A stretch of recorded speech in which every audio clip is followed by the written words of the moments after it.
Well, good evening and welcome to the Fieldhouse at Crimson Cliffs High School for Region 9 Showdown here on the Fan Sports Network and streaming on the fansportsnetwork.com, KSLSports.com, a Fan Sports Network YouTube page. Devin Dixon, Ben Lindquist, ready to go. Crosstown rivals ready to go as both teams on the court warming up. Really entertaining JV game. Crimson edging Desert Hills by a couple points, and we hope and we think this varsity game could be a tight one tonight as well, Ben.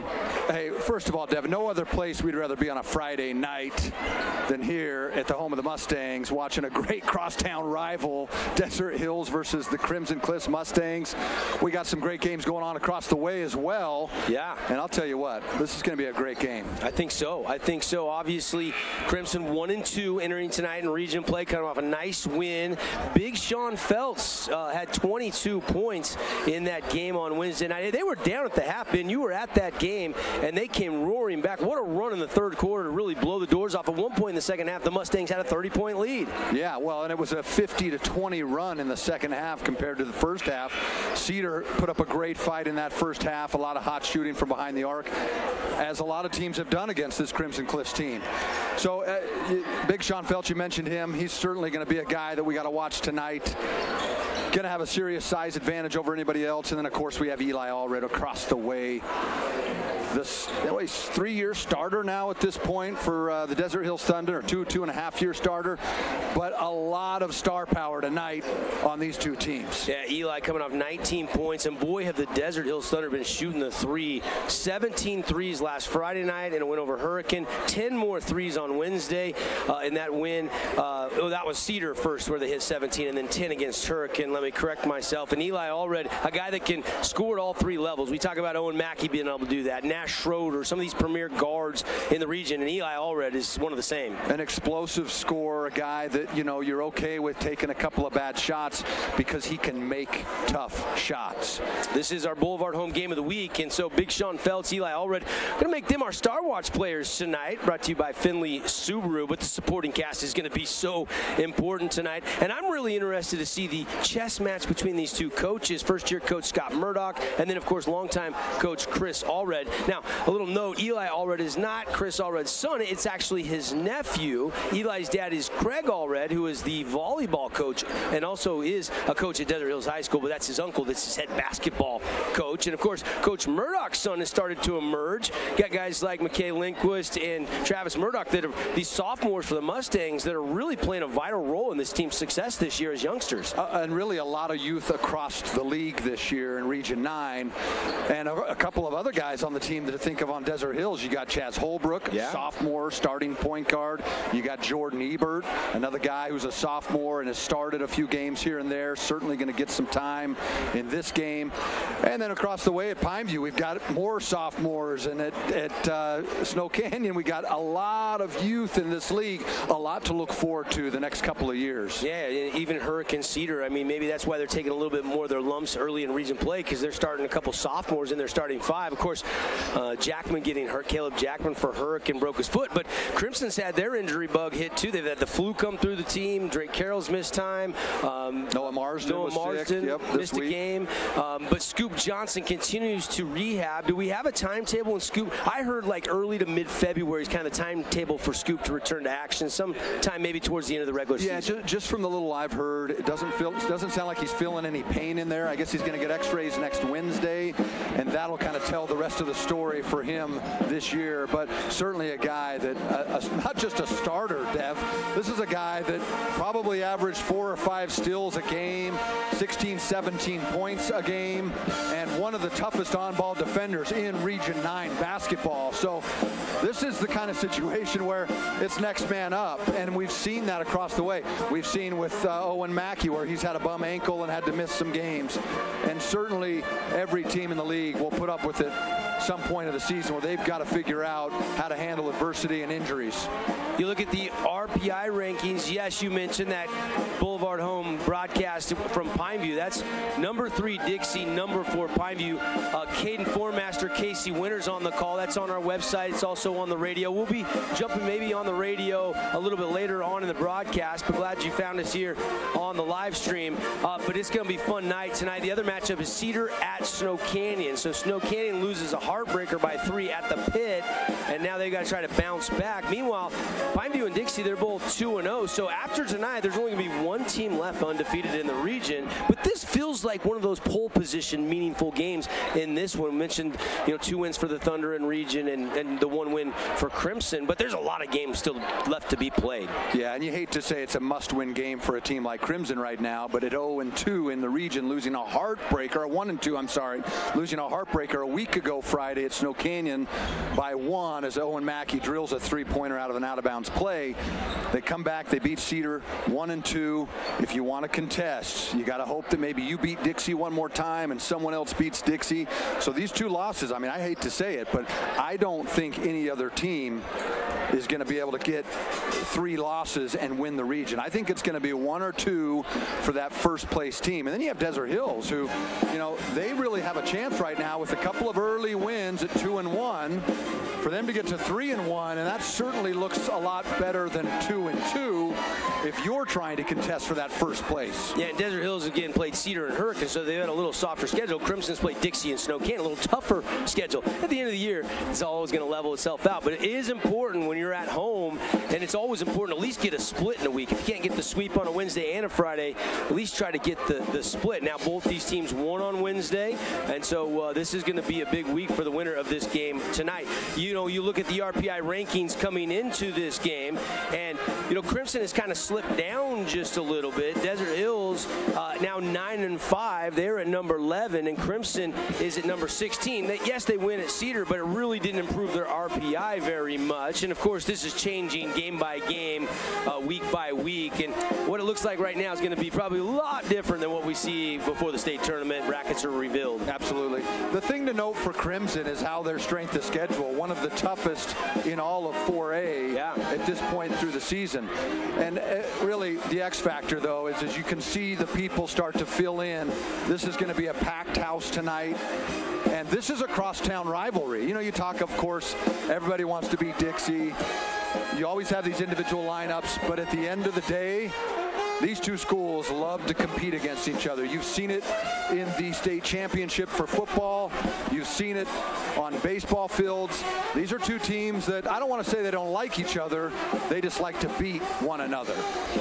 This is the pregame show built by Bucks Ace Hardware. Devin Dixon, Ben Lindquist with you, and we are getting closer and closer to the tip-off here between the Mustangs and the Thunder. Let's take a look at tonight's keys to the game, brought to you by Team D Auto Sales. And Team D Auto Sales, Jason Parker, the guys, you work directly with them. No middlemen. They don't send you over to the other office. Just work straightly with the owners, get a great deal. Used cars, trucks, and SUVs. TeamDAutoSales.com or 488 East St. George Boulevard. And first for the Thunder, they've been living by the 3. Ben mentioned they have averaged 13.5 threes in their last 2 games. So kind of the barometer might be somewhere right above 40% three-point shooting tonight would be continued success from beyond the arc. Yeah, it's really 2 numbers. I think 40%, you're spot on, double D. The second one is making sure that you're in double-digit makes. Yeah. That's really where they've been able to pull away from teams. And it's funny, the identity that teams take on as the season goes on. For this Desert Hills team, they've embraced the fact that they need to shoot and make 3-pointers. They're undersized when you compare them to some of the other teams like Dixie, Crimson, Snow Canyon, and even Pineview with the Condor Man. Yeah. Condor, what do you call him? Trevor Condi, the Condor. He's got that long wingspan, but so does Big Sean. At 6'11", Big Sean Feltz, I think the biggest and tallest and longest guy in Region 9. But for Desert Hills, that's the great equalizer for them. It gives you that extra energy. It helps your defense when you knock down a 3 and you go back. It sustains runs, and it's so big to what they do. The other thing is they've got to find a way to rebound and stop the big fella Sean Feltz down low. Lastly, they've got to have that tempo. They've got to have that fast break. Speed is their friend, and certainly something that's been an Achilles heel of the Crimson Cliffs Mustangs. And then as you go over to the Crimson side, execution. They've been able to execute in spurts, in quarters, but they've yet to been able to put together an entire 4 quarters of execution. Lastly, that points in the paint. Big Sean Feltz, he has got to establish that inside dominance. And then something that's hurt them last year and this year, the turnovers. They've got to find a way to limit those turnovers. The more they can be in in single digits, the better chance they have to win, especially when it starts with their guard play. Yep, good stuff there, Ben. Keys to the game again brought to you by Team D. And again, go back to that chess match. Will we see some zone? Will we see some presses? Will these teams take timeouts and adjust? In-game adjustments could be very meaningful from these two staffs. You got a new first-year coach, but you got some veteran guys on the bench with Coach Murdoch. And, Hokanson and Holbrook and Chris Allred, they've been the core together since Coach Allred stopped coaching baseball and came back. I think it was 4 years ago. Yeah. He switched from the Desert Hills baseball coach back to the basketball chair on the sideline. So we're going to get close here to our introductions, but first we're going to take a timeout for our national anthem. Then when we come back, we'll get you some final thoughts and we'll get you ready for the tip-off. We think this is going to be a good one. Glad you're with us here on the live stream, the fansportsnetwork.com, Fansports Network YouTube page, as well as KSLSports.com. It's our Boulevard Home Game of the Week. We'll be right back after this with the House of Jumps starting lineups. The Fan Sports Network is your home for local sports. Catch The Drive with Devin Dixon from 7 to 9, and From the Bleachers with Caden Formaster and Mark Musgrave from 4 to 6. Plus, Utah Tech and high school sports live on the radio and streaming on the fansportsnetwork.com. Oh, hello, Italian nightclub from Jimmy John's. Ciao, freshly baked bread piled with Italian-style meats. Hey, hand-sliced veggies. Am I obsessed with this sandwich? Yeah. So what if I am? Jimmy John's. Order online or on the app. Red Ledge's Dermatology and Med Spa, specializing in general and cosmetic dermatology, treating acne, rashes, warts, and more. They even do cancer screenings and offer a free chemical pill with your first appointment. So if you need dermatology, think Red Ledge's Dermatology, located just off Snow Canyon Parkway, St. George. At Intermountain Sports Performance, we've been training athletes from Logan to St. George for over 20 years, and we guarantee your athlete will improve speed, agility, explosive power, and reduce the risk of injury while working with the most qualified team in all of Utah. Call 435-251-2299 to find the location nearest you. Asphalt. It's not something we think about much, except when it's in bad shape. At Holbrook Asphalt, we help cities, HOAs, and businesses avoid replacing painfully expensive roads and parking lots. To avoid the cost of replacing asphalt, you must effectively preserve it while it's still in good condition. University research has shown Holbrook Asphalt's HA5 slows asphalt aging by 67%. We make your pavement assets last longer, cost less to own, all while achieving higher property values. Visit holbrookasphalt.com to discover more. Hey, it's Sheldon Demke. Check out the latest episode of What's on the Menu, a behind-the-scenes tour of local restaurants. We'll see some of their favorite dishes and get an inside look on how these dishes are prepared. Check out this week's episode at stgeorgenews.com and click the shows on the menu tab. Adams Wealth Advisory is a financial planning firm that is combined with an investment firm to provide the best possible outcomes for our clients. I always believe if you're intentional with your financial plan, things are going to work out really well for you. Visit AdamsWealthAdvisors.com or call 752-1702 to schedule a time with an advisor today. When one of us gets in a car accident, we can help. At McMullen Injury Law, we make sure that problems get solved the best way possible, and we make sure that all insurance claims get paid fully and fairly so you can get back on your feet and get life back to normal.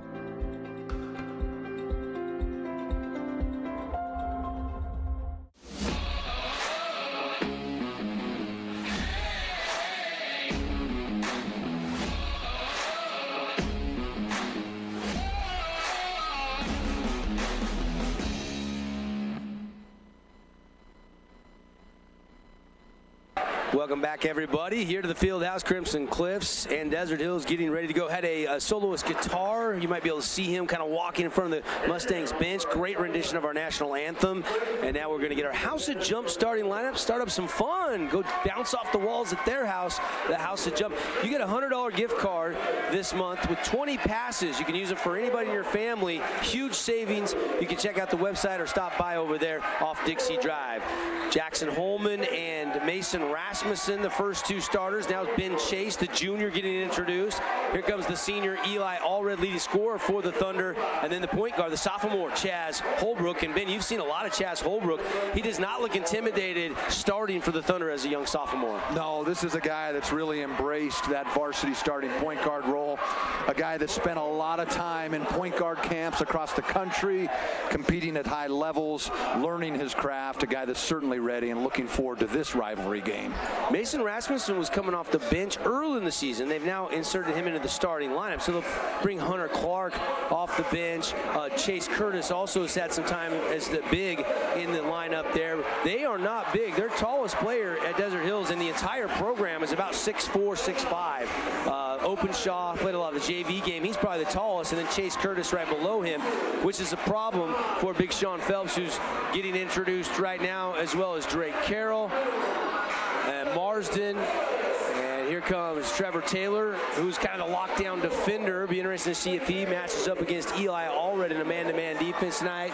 And then there is McKay Lindquist, the final, and Coach Scott Murdoch, first year. This is a chance for the Mustangs overall record-wise to get back to 7-7 and 500. And this would be a big win taking it into the weekend going into next week's games. Absolutely. They get a little bit of a softer part of the schedule next week, as of course they've played Dixie to start. They've actually played the only team to play Dixie twice, once in region, one outside. But this is a critical game. I mean, again, you hate to say must win for either of these teams. The more appropriate term is probably a very critical and helpful win, because if you're Desert Hills, you get this win, man, you're 3-1, you're going into the weekend, some real momentum. If you're Crimson, you're 2-2, you're battling back, you're at 500 again after we talked about in the pregame show, the toughest schedule in 4A basketball. Yeah, for Crimson Cliffs. I had Coach Roberts of Dixie on the show this morning, and he said, I still believe that top to bottom, this is the toughest region in the state. So you can, and the most important game is the game in front of you. And yes, there's a lot of games to be played, and yes, you can get on streaks, but the most important game for these two teams about to happen. Put 8 minutes on the first quarter clock, and it'll be Big Sean jumping up with a big size advantage over Eli Allred, who is twitchy. He can leap, but he's given up at least 6 inches, maybe 7 to Big Sean. Here we go.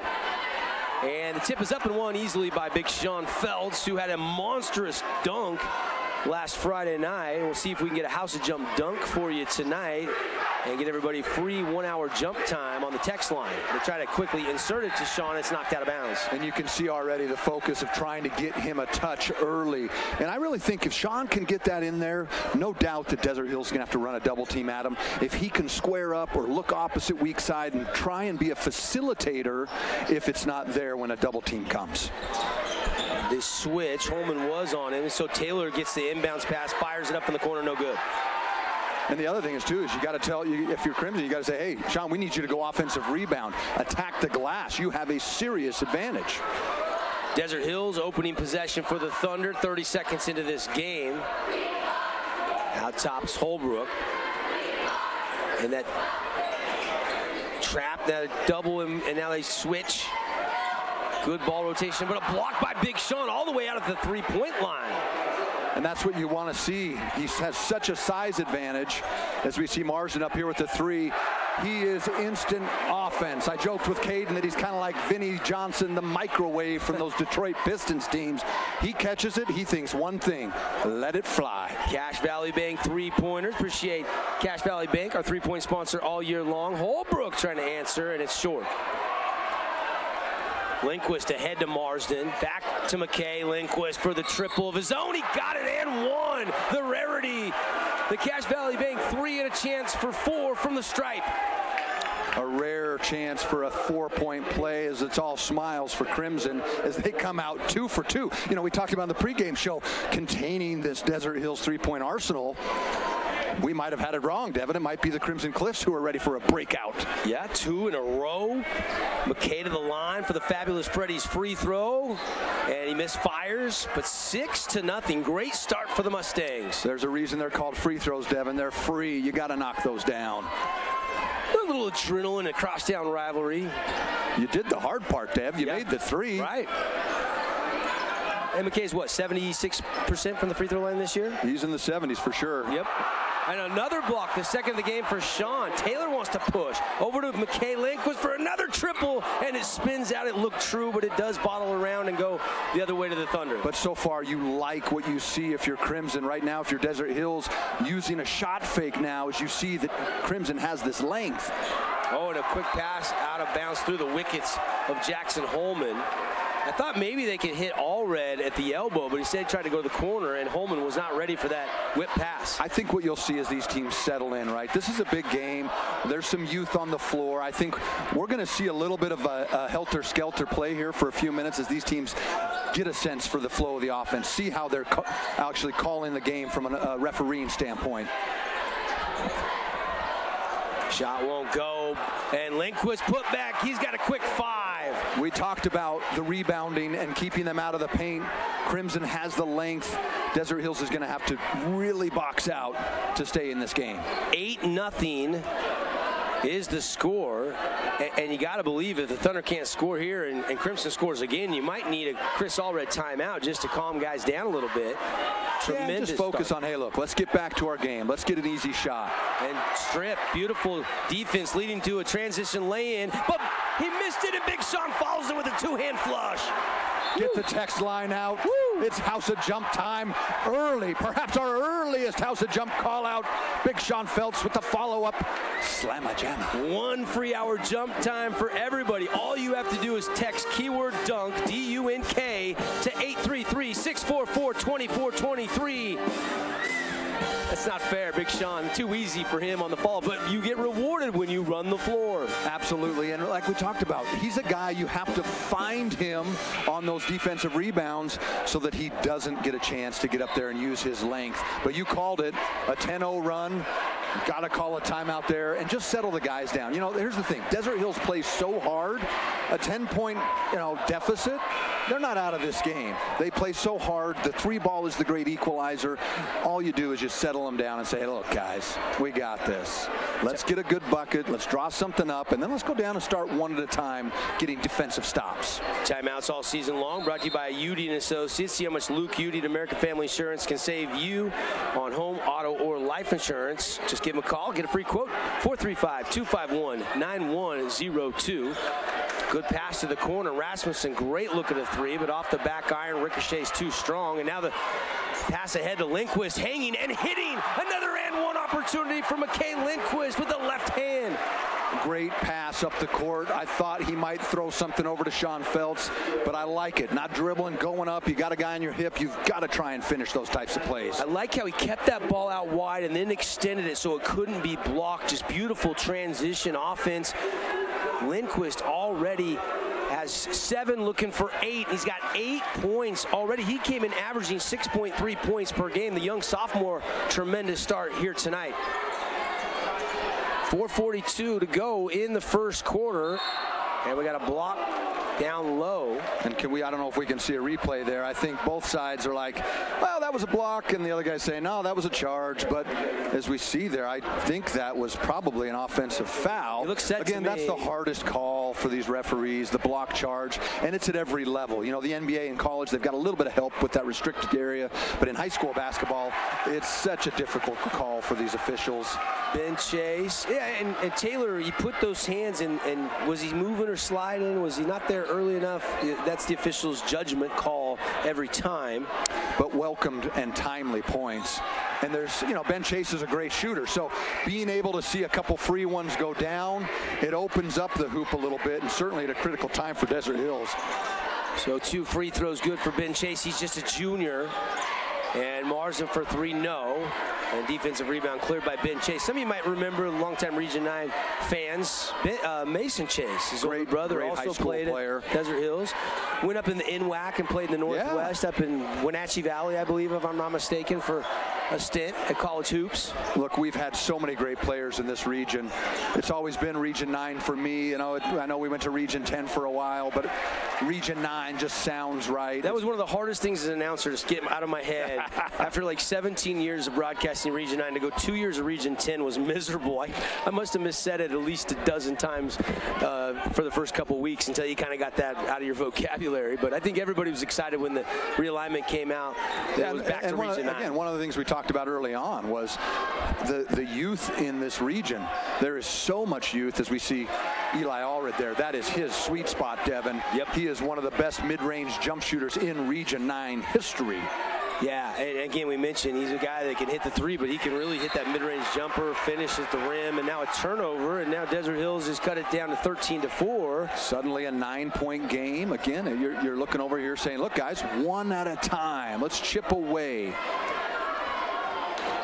Mustangs will dig in defensively, and bad pass by Ben Chase. Big Sean, he's going to go tomahawk with one hand, and they call a reach from the backside. That's 2 house of jump dunks for Big Sean. It was funny because I'm walking past his dad to come up to the broadcast booth earlier today as you're going to catch a replay, and I said, well, with the size advantage for Big Sean, and look at the length as he soars in. I thought maybe he was, what I love about Sean is he tries to dunk everything. And he's had a couple times where he's gotten, hung by the rim, but I love that he tries to dunk everything. It certainly makes it exciting for the fans, and it energizes the Crimson Cliffs team when he throws one down. They're all happy for him. 16-4. To finish my story, I said at least over and a half, 2 house of jump dunks, 2.5, I think you said. I said, I think it's going to go over, and he's already got 2 in the first quarter. And we've already got 4 blocked shots for Crimson, which is really unusual. Lindquist going to drive, kick it back out to Taylor. Taylor finds a little crease, knifes down the lane, and misfires. Ball batted around and cleared by the Thunder. Under 3 minutes to play here in the first quarter.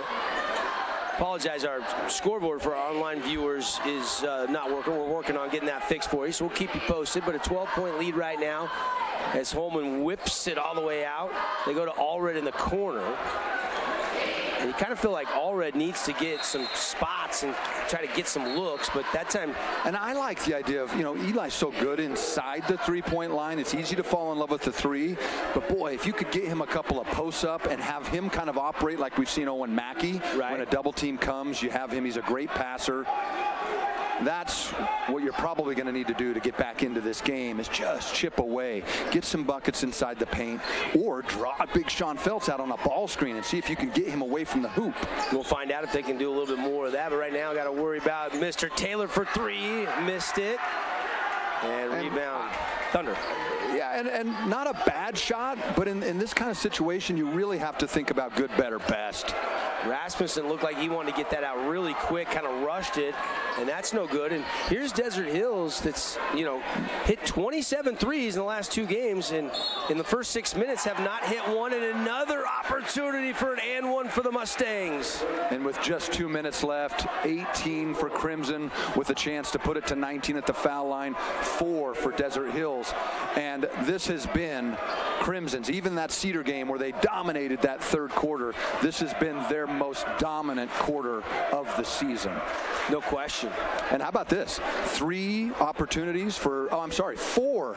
3-point plays, and actually 4 and ones, because one of those, of course, was a 3-pointer. Yep. As Drake Carroll knocks down that 19th point for Crimson.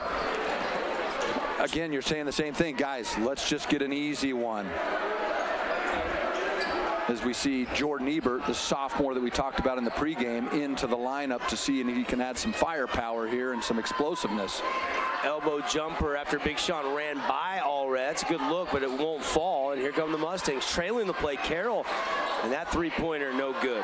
And Desert Hills, they're giving up some looks. Crimson is going to need to be patient. That's a great shot.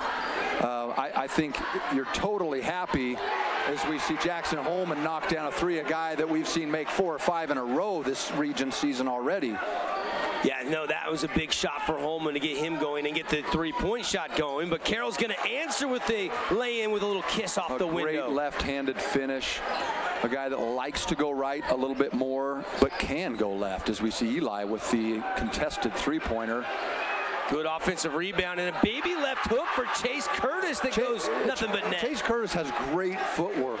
Great footwork. I've said a lot, man. If that guy, he had a little bit of some injury issues at a younger age, if he could have had one more year, boy, he is so good at the footwork. And that 3-pointer won't go, but Lindquist tracks it down. He'll whip it over to Marsden, and Marsden was charging hard and ran right through that pass. I think Lindquist was thinking he was going to stay out there for maybe a 3-point shot. Hey, and we have a new guy on the floor. It's still Barban with a haircut. Yeah. We also have J.J. Eaton with a haircut. Boy, looks like a different player with a haircut. Looking good. Clean cut. Looks like he's ready to go to work on Monday. Yeah. Of course, the Red Kingdom, the long hair that they had during the football state championship, that's all gone. Yeah, great football player, baseball player, basketball player, has started at every level. Quick three from the corner and splash, down it goes. Beautiful shot there, and all of a sudden the Thunder get a little bit of rhythm from outside. And 2 straight threes as we see a steal here. And Eli Allred coasting in for the score with 7 seconds left in the quarter. That cuts the lead down to 21-14. Final 3 seconds. Barban got to get a shot off, and he doesn't see the clock, and that'll do it for the first quarter. So the Thunder find themselves in a big hole. It was a 10-0 run to start this game, but all of a sudden the Thunder have worked back into position, and we go to quarter number 2 after a timeout and a message from our great local partners with the Mustangs up by 7 over the Thunder. The Fan Sports Network is your home for local sports. Catch The Drive with Devin Dixon from 7 to 9. And From the Bleachers with Caden Formaster and Mark Musgrave from 4 to 6. Plus, Utah Tech and high school sports live on the radio and streaming on the fansportsnetwork.com. Oh, hello, Italian nightclub from Jimmy John's. Ciao, freshly baked bread piled with Italian-style meats. Hey, hand-sliced veggies. Am I obsessed with this sandwich? Yeah. So what if I am? Jimmy John's. Order online or on the app. Red Ledges Dermatology and Med Spa, specializing in general and cosmetic dermatology, treating acne, rashes, warts, and more. They even do cancer screenings and offer a free chemical pill with your first appointment. So if you need dermatology, think Red Ledges Dermatology, located just off Snow Canyon Parkway, St. George. Hey, welcome back. Stats so far brought to you by Scooters Coffee. How about this? Nobody has more than 1 field goal for Desert Hills. Holman and Egbert hit threes, but McKay Lindquist leading all scorers with 8. Big Sean Feltz has 5, and Drake Carroll also has 5 as the Mustangs lead 21-14. High school basketball presented by the Boulevard. 50 years serving Southern Utah by Smart Buy at the Boulevard. Glad you're with us here from the field house. Devin Dixon and Ben Lindquist on the call for you tonight. We got Cannon Sechrist, our producer, Sebastian run the camera, and glad you're with us as Eli Allred kind of looking like Craig Elo out there just stroking the 3. And 3 consecutive threes mixed in with a steal, and we've got another one as we talk about turnovers being the key to the game. Allred on a pass, drives the baseline, takes a little contact, and one opportunity. And it's down to a 2-point lead, and Allred will head to the line for an and one op. And it's suddenly, like we said, even at 10, how hard they play, they're never really out of it. And so at this point, you're probably saying the same thing. If you're Crimson, you're saying, look, guys, they are back into this game. Most likely it's going to be 21-20. Let's settle in. Let's get Big Sean Feltz involved. Let's go down there and impose our will like we did that first quarter. Free throw is good. Eli Allred's got 8 now. And this Desert Hills team, they're so aggressive on ball, you don't need to mess with them. Just keep the ball out of the other team's hands while it's yours. Hunter Clark, Egbert, Ben Chase Curtis, and Eli Allred, the 5 digging in defensively. As you see the double team here, Dev, that's going to be, as you can see, pretty important. Big Sean shot won't go. Put back up and in. Beautiful put back there by Jaden Eaton. Have to crash the glass on offense. It's one of those rare occasions that you have the advantage in height and a little bit of athleticism. Allred will pump up a 3 and hit a Cache Valley Bank 3. And that's 5, Dev. They're halfway to what we said. They got to get to double figures, and they're creeping back up to that 40% mark that we talked about. They're probably right at it at this point. Allred into double digits. He now has 11. Barber in the corner. Just a minute and approaching 30 seconds into this second period. We are knotted 23-23. Big Sean deep turnaround jumper, no good. Rebound, put back, oh yeah. Right place, right time. You just have to crash the glass. They're focused so much on Sean that you just have to make them pay by giving an honest attempt at the glass. Heat check 3, short. Scramble. Noah Nelson ahead to Lindquist. Lindquist goes up, lays it up and in. Beautiful pass ahead. Pass, yeah, on the rope. Good catch and a good finish. Lindquist into double figures. He's now got 10. And the home team, the Mustangs, back up by 4, 27-23 on the Wilkinson's House of Lighting scoreboard. Sean's got to be up on that, right? Like a guy hits 2 or 3 threes. They've got 4 or 5 on those ball screens against this Desert Hills teams. You cannot sit back as we see Lindquist here with the good finish. Almost looks like he wanted to dunk for a second. I don't know about that, but it looked like he might have thought about it. Lindquist now running the point for Coach Scott Murdoch. Mustangs looking. And they've got to look for Big Sean every possession down the court. I love this little cross screen. He wants the ball. I think Sean was a little frustrated, didn't get it. Barban's going to take a little deep 16-footer, buried it. And this is a guy who started all last year. He's a capable, well-run athlete. This is a guy who just needs a little bit of a spark. And this is what Coach Murdoch wants out of him. Come in here, energize the guy with your defense, make the shots, and be an athlete, as I think one of the greatest athletes in Crimson Cliff's history. One of the cool things that Coach Murdoch's got to love right now is 7 different players have already scored, and we still have 5:11 left in the second period. Yeah, it's such a balance, especially with the loss of Scoop. You know, you've got to be, I think, one of the deepest teams in the region, as we talked about on your show just yesterday. Yeah. The Region 9, what do we call it? Region 9 rivals. Yeah, I love it. I love it. Inbound goes to Hunter Clark. See, and this is one of those ball screens, Devin, like Sean can't wait back. He's got to be up. He's got to force it. And they roll down to Curtis. Good pass to Ebert, and Ebert lays it up and in. The youngster. Talk about right place, right time. A great job there by a very great athlete as well on the Desert Hills side. Jordan Egbert's got 5. Noah Nelson wide open. Felt like he kind of had to shoot it, but he misfires. Well, you see the focus of Sean Feltz. They're really almost double teaming him out of the gate before he even gets the ball. Again, this is where you got to have Sean up on that ball screen. He has that length. He can recover easily. Tip by Lindquist, but controlled by Egbert. Nearly a steal by Barban, but Allred now a little mixed up here. You can't leave a shooter, especially one with the ball. Chase, though, can't hit the 3. Clark nearly a hustle steal, but Big Sean controls it. Here comes Nelson. Mustangs want to run a little bit. Lindquist open, catch and shoot triple, too strong. And really just didn't have it. Those are ones you take a dribble, you pound it, and then you let it go. No reason to be sped up at a game like this. Take your time. Got 2.5, 3 quarters of basketball. He does have 10 points, though. Maybe feeling maybe a little heat check there. Shot's great. Just get yourself on balance. Every shooter at every level should pay attention to that law of basketball. 29-25, the law of basketball. I love it. Hunter Clark whips it to the corner. Chase just missed a 3. He wants to try it again, but that one also no good. But you see, Devin, even though they've missed a couple now, they're never really out of a game because they can really make 3 and 4. As we saw, Jackson Holman had 5 in a row. Sean Feltz wants a deep 2.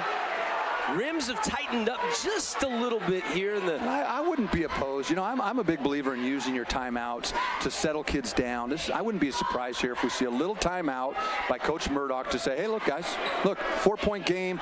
We're doing a great job. Limit the 3s. Let's finish off the half. Kick out, Allred all alone, and Maybe that too won't wide fall. open. But Clark with the little shove, put back, and that won't fall. Yeah. 3 minutes exactly to go here in the second quarter. Mustangs up 29-25 on the Wilkinson scoreboard. Lindquist another 3, this time in rhythm, sets his feet, squares up, and buries the Cache Valley Bank trifecta. 3-point shootout right at the OK Corral for the Mustangs, Dev. Great pass by Noah Nelson. And you see the difference. On balance, in rhythm, in the shooting pocket.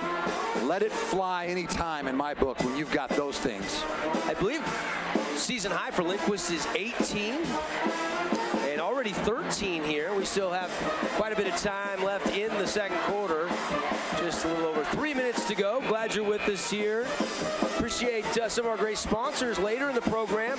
Near the conclusion of our post-game show, we'll be picking and naming our AWP Playmaker Play of the Game. We'll also select a Player of the Game, brought to you by Hearst Ace Hardware. We got our Jersey Mike Sub of the Game, and both these teams have been going to the bench here in the first half. A lot to choose from in a game like this, and I'll tell you what great sponsors that make it possible for us to come here. Even though it's a packed house, there's a lot of people out of town or at home on a Friday night that can't get out, and our incredible sponsors make it possible for us to bring this game live and in color with instant replay and all the great announcing that Devin and I are trying to do. A Holbrook sat a long time on the bench. He's now back into the game.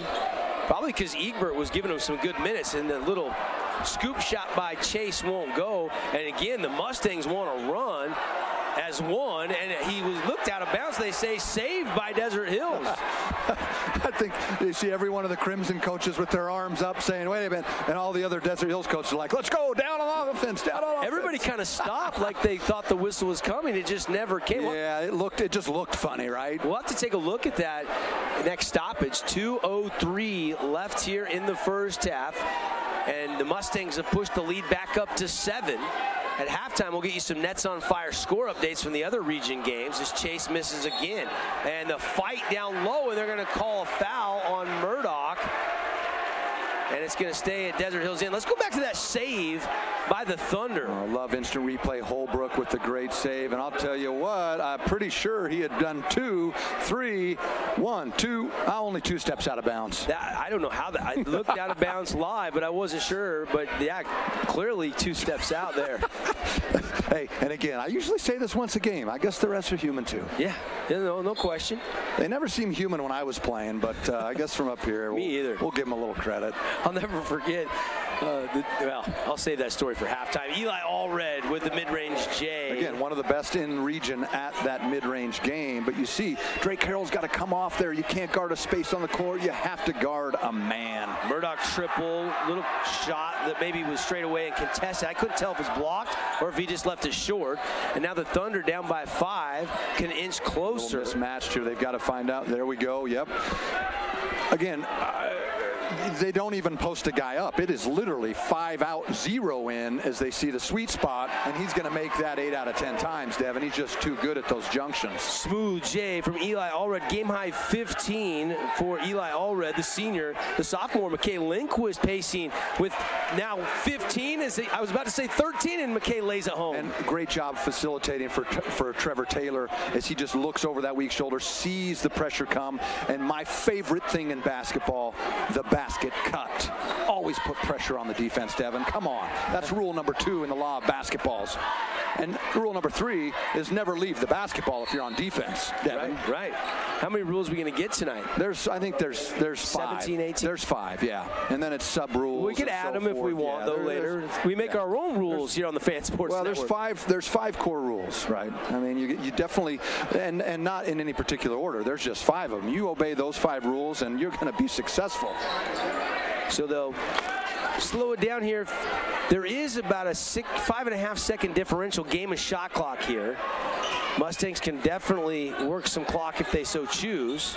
But Carroll likes to look at a 3 and can't hit it.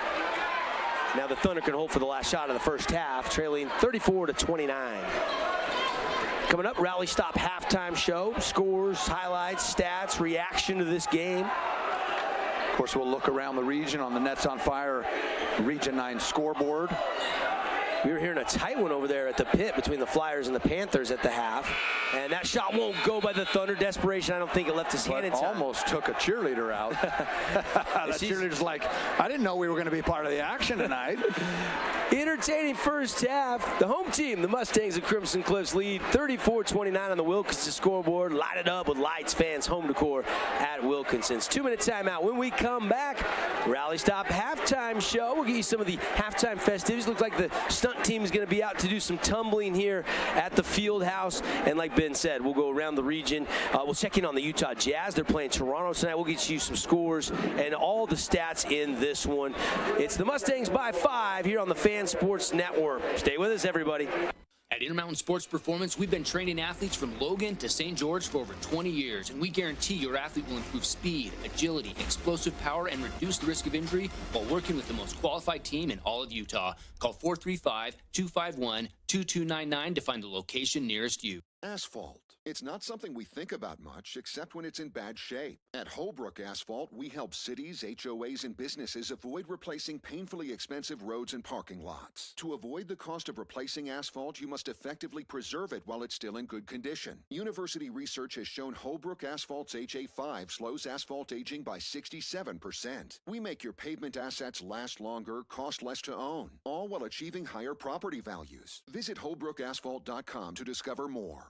Hey, it's Sheldon Demke. Check out the latest episode of What's on the Menu, a behind-the-scenes tour of local restaurants. We'll see some of their favorite dishes and get an inside look on how these dishes are prepared. Check out this week's episode at stgeorgenews.com and click the shows on the menu tab.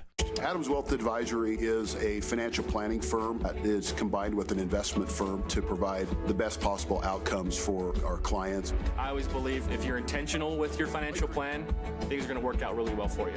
Visit adamswealthadvisors.com or call 752-1702 to schedule a time with an advisor today. When one of us gets in a car accident, we can help. At McMullen Injury Law, we make sure that problems get solved the best way possible, and we make sure that all insurance claims get paid fully and fairly so you can get back on your feet and get life back to normal.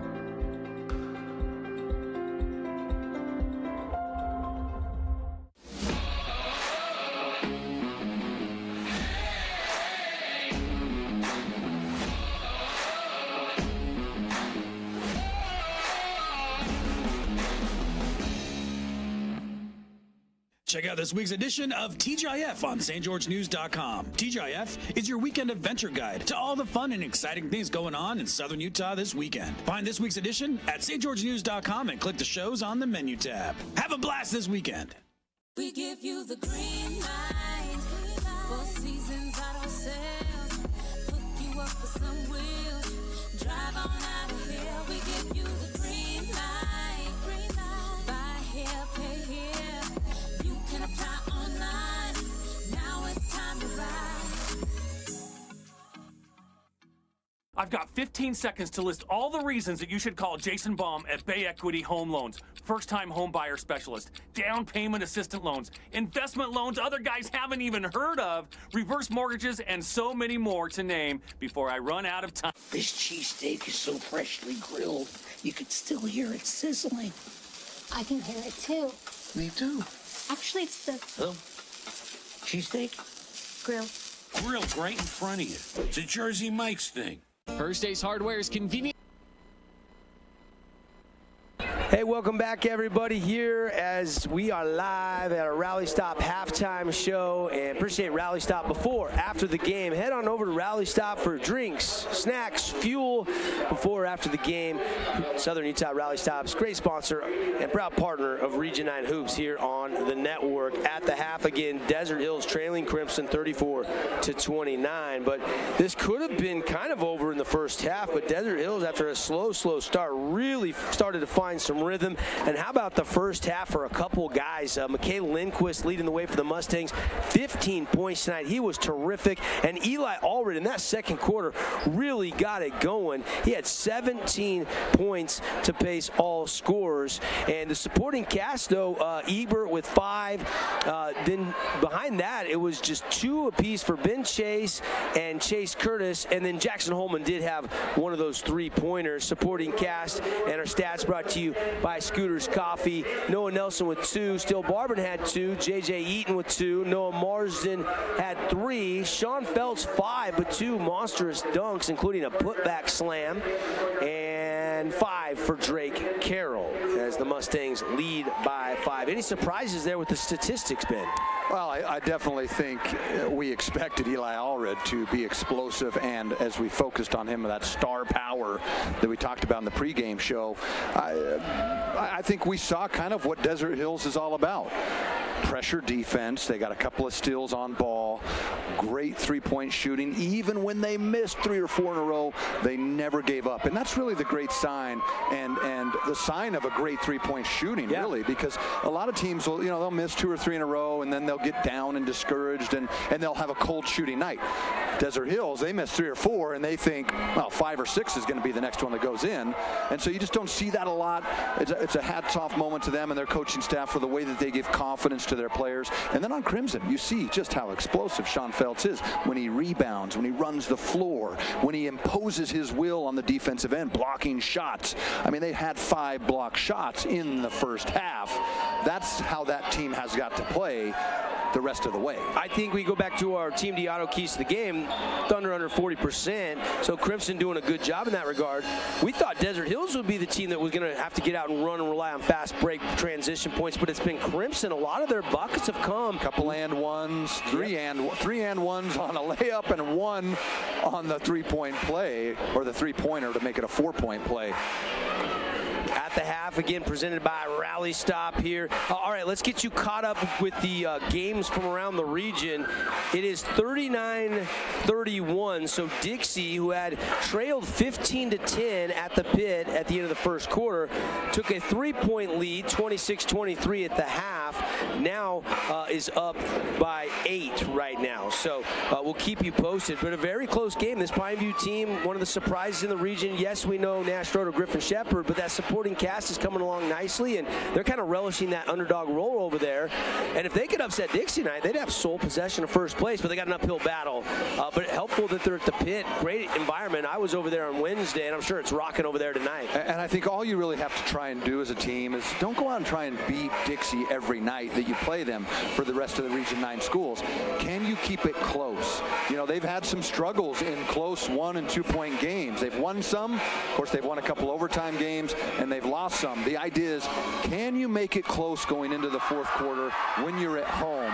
And I think that's just where you're going to have to beat Desert Hill or Dixie. You're going to have to beat them on your home floor. It's going to be hard to beat them in the hangar.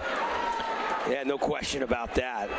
And we are live. Let's take a look at some of the halftime show festivities. Rally Stop bringing you our coverage here, and you go back to kind of what we talked about. How's everybody doing in your assessment, Ben? Well, I think keys for the second half, Devin, especially, is if you're Desert Hills, as we've identified, you have got to put a body on somebody and rebound. There's just so much size. You are an undersized team. Got to find a body. Don't try and out-jump guys. And then you have to limit Crimson's threes. Here we thought it was going to be the story of Desert Hills threes, but you're really going to have to make sure you guard and contest that line, especially as the ball is passed out of double teams. And lastly, that pressure D, on-ball defense. It worked. It's what got them back into the game. And then as you go to Crimson for their second half key, boy, for them, and thank you, Rally Stop, man. I'll tell you what, we could use a 44-ounce Mountain Dew from them right now. That's right. But you got to stick with the inside game. Keep paying the price to move the ball around and get it inside to Sean Feltz. Contain the outside if you're them. You have got to be able to contain that Desert Hills penetration. Because let's be honest, Desert Hills missed some open threes. There was some good looks that just did not Some really fall. good looks. In fact, the ones they made were the more challenging ones. Yeah. But again, they're just a team that will not give up shooting threes. They are going to shoot them till the end of the game. And then lastly, Crimson, it snuck up on them. It was what got Desert Hills back into the game, was the turnovers. If you can limit those and have just 3 or 4 in the second half, I like Crimson's chances. So again, the Nets on fire. Current scores, we have 39-31 last report. Dixie leading Pineview. Halftime just ended. They're starting back up at Snow Canyon. Snow Canyon leads Cedar 32-23. Owen Mackey has 11 points in that one. And now we're hearing an updated score, 44-35. So Dixie's still leading by 9 over. Must be a little bit of a fast-paced game as we're already through the third. Yeah, and we're going to be a little bit delayed starting the second half here because we had the cheer team, tumble team, we had a hip-hop routine, and now we've got the shoot for cash going on. This girl can stroke it too. Look at that release, Devin. I'll tell you what, she might. Yeah, that was good. And I can't quite see who that might be. Is that? She must play for the Mustang. Yeah, she girls can team, shoot I'm guessing. If not, she should be. With a release like that.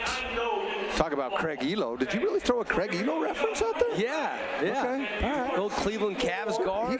His game is a little bit like Craig His Elo. shot release good reminds call. me of him. A lot of people probably don't remember Craig Elo. It wasn't like he was a perennial all-star. If you don't, just think about the one with Jordan against the Cavs where he came in and double clutch, drifting away, knocked it down to break the heart of the Cavs. Super Cash continuing here inside our Rally Stop halftime show. Mark Musgrave, part of our afternoon from the bleachers crew, is PA announcing down on the court. We got a half-court shot here to win it. And look at this basketball. Did Marco get that from the Hoosiers? Look at this. Oh my goodness.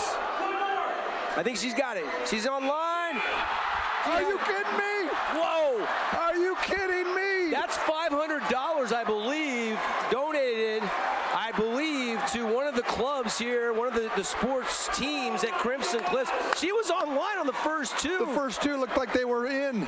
She beat the clock. Look, you and I could go down there, Dev, and shoot for 10 minutes and maybe not make one. Yeah. She released that thing with ease. Tough act to follow. We got one more shooter. Oh my gosh, yeah. What do you do now? Look at it. We got replay. Oh baby, that might be the Jimmy John's play of the highlight of the week. Yeah. Our new promotion. If you have not heard, one more look.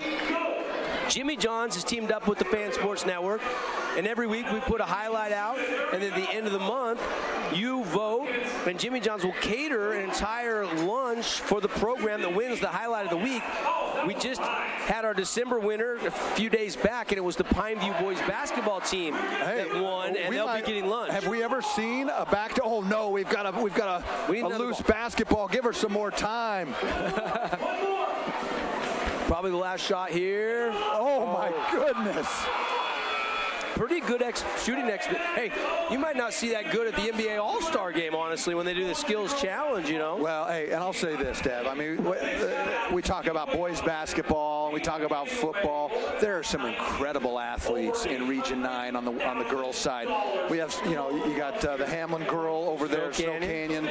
Big win for them at Cedar last night. One of the top 5 players in Region 9 history. And what is she? A junior? Mm-hmm. She's a junior. I can't wait to watch her play. Next level. She's got a lot of colleges offering her. Yeah, and Cedar's really good this year too. Cedar's Desert Hills girls edged Crimson's girls last night over at Desert Hills High School, but that was a pretty competitive game for 3 quarters. Desert Hills a long history of great girls basketball. And I haven't been out to any of the girls wrestling, but I'm hearing like most of the teams have between like 8 and 12 girls wrestling. That's growing. Lacrosse is going to sanction next year. Boys volleyball. That'll be something spring. Interesting. Maybe we have to pick up a couple of broadcasts of that. Well, I'm sure there's some volleyball coaches wanting to recruit Eli Allred or Sean Phelps. Owen Mackey. Right. Can you imagine those guys on a volleyball team? No question. Cannon Seacrest, I'll tell you what, our own video guy tonight in the TV truck, he could play volleyball. Again, at the half, 34-29. Mustangs by 5, and it's been Eli Allred pacing the Thunder, game high 17. McKay Lindquist pacing the Mustangs. He's got a team high 15 points in the first half. We'll take another break. Message from our great sponsors. Second half coming up when we come back on the Fan Sports Network. First Ace Hardware is conveniently located in St. George on the corner of Bluff Street and St. George Boulevard with 30,000 square feet of lawn and garden, paint, tools, fabrics, sporting goods, and the most complete nut and bolt section in town. First General Store, the Big Ace store on Bluff and on Main in Cedar City. Nets on Fire is the place to hoop in Southern Utah. Elevate your game with group or individual training with elite coaching. Hustle to netsonfire.org to learn more and see why so many rising stars hoop at Nets. Nets on Fire, building champions on and off the court. We are Utah's financial outfitter, and we're here when it's time for your business to climb higher. Cache Valley Bank, mountains await. Member FDIC, equal housing lender. Nets on Fire is the premier indoor basketball training facility in Southern Utah with 4 full-size gyms and group and individual training packages available for every age and skill level. Nets on Fire can elevate your game. Hoop it, Nets.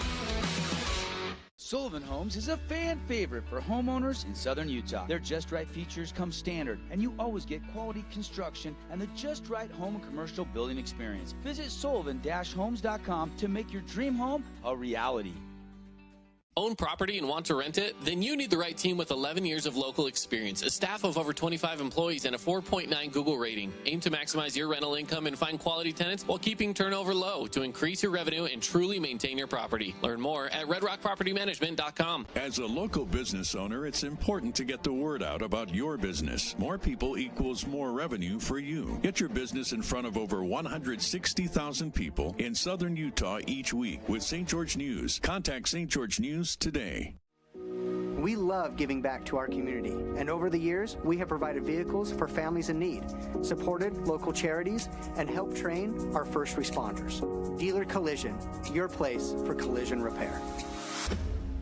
Everyone loves local sports and, of course, loves ice cream. And the best ice cream on the planet is Handel's Homemade Ice Cream. Open late every day of the week with dozens of delicious flavors. So after your favorite team wins, head over to Handel's to celebrate with locations in St. George, Layton, and Woods Cross. Need an appliance or two? AWP's got you. Check out the remodeled expansive showroom highlighting the Cafe series with colors like matte black, matte white, and modern glass. Make your kitchen stand out. Come see the local boys at AWP across the freeway from the Bloomington Walmart.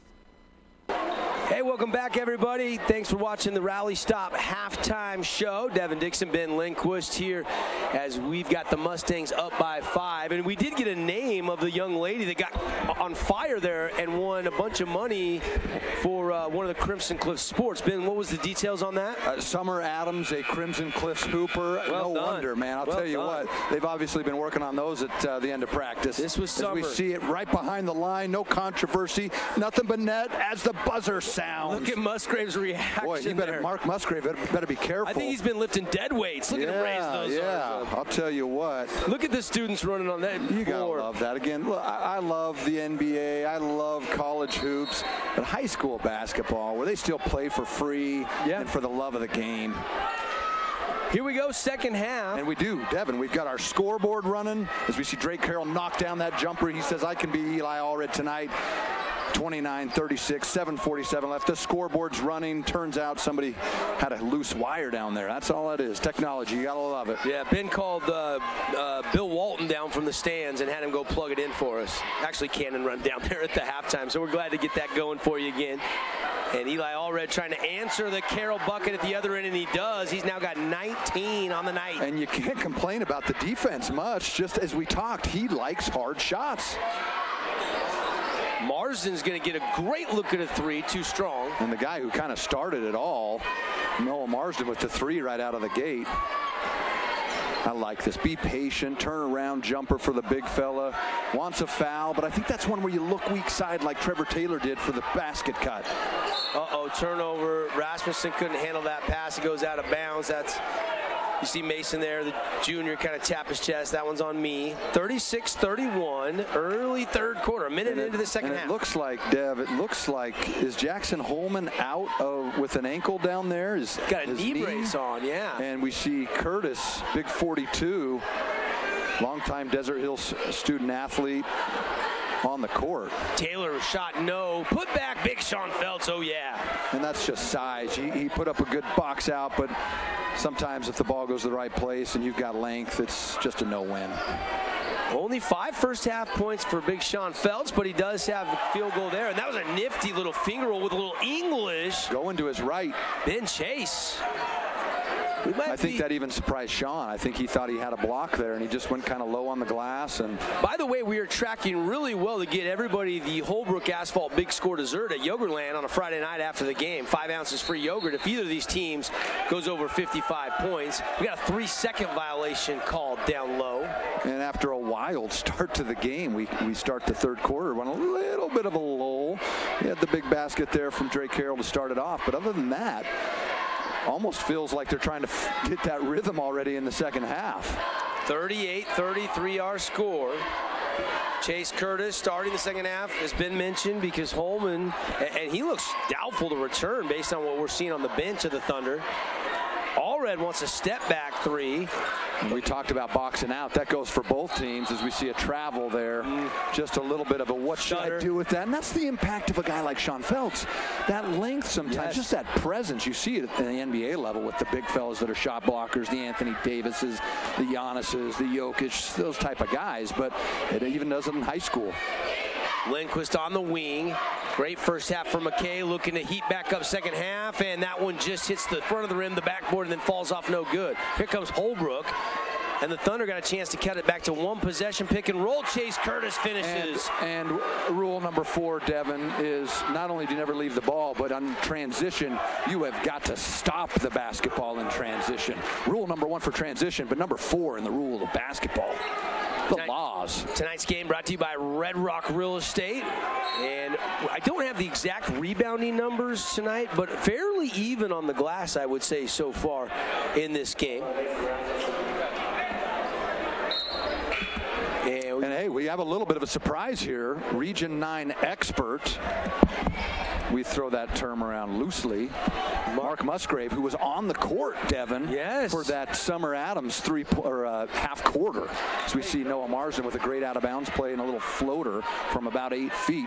Mark, tell us what it was like down on the floor, buddy. I love it when $500 shots are made from half court. It was amazing. I love the reaction of the student body coming out. It was so much fun. Summer Adams, she's on the girls basketball team. And I got to tell you, man, it is summer here at Crimson Cliffs all the time now. How many of those have we seen? Although have we ever seen 2 in one night? Because we almost saw 2 back to back. I think we have. Yeah, and we've actually had a repeat winner as well over at Desert Hills. Lance Kinross was the first one to do it, and then he did a repeat later that year.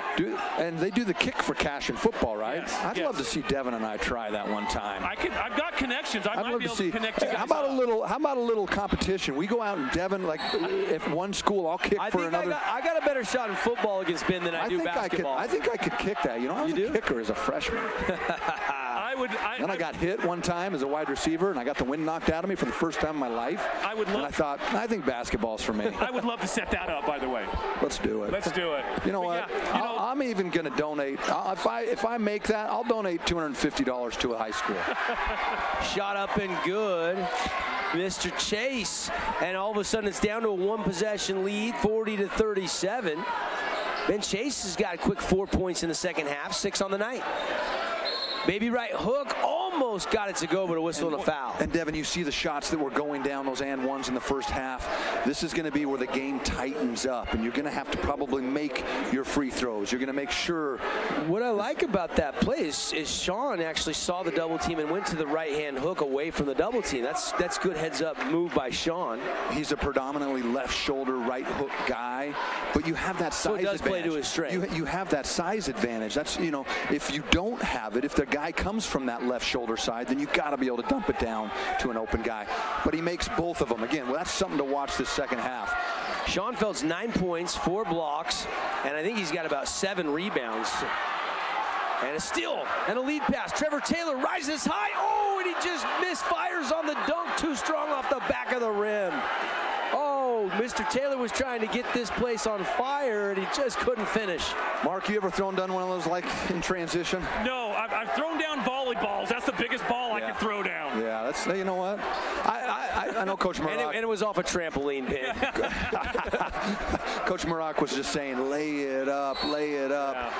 Yeah, but I think that's just where the adrenaline, you were up there, you just got to throw it down, not long. Hey, if I could dunk, I would have tried it too, Trev. But you see zone here. But you see how every point is going to matter, especially if this goes in. And doesn't get the friendly roll. Nearly a steal by Rasmussen. Here comes McKay. McKay bounces it to Big Sean. Holding it high. Now goes to that right hand. Missed it. Got it. Put it back up and in. Mark, we get to see such great basketball. Of course, we've seen incredible football as the state champ has come from our region the last 2 years. Look at that right there. Tell you what, soft touch. Such a nice play. Do we have an update on Jackson Holman down there? It looks like he's got his shoe off, and a street shoe actually, with a knee brace on his right knee. That's not good news for the Thunder for sure. Hey guys, help me out. Who made that last bucket down here? That was Chase Curtis, yep. Okay.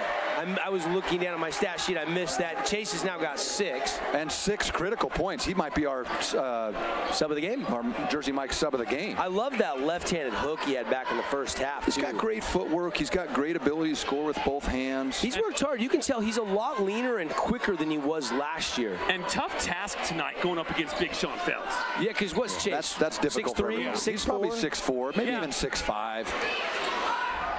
Oh, Allred trying to fit it. Now, this is the interesting thing now, is the rule is technically changed. There has to be an intent to kick it. It used to be if the foot was off the ground, and I don't think there was intent there as much as he was just going with it with his hand. Look at that. Yeah, he was just stepping to reach with the hand.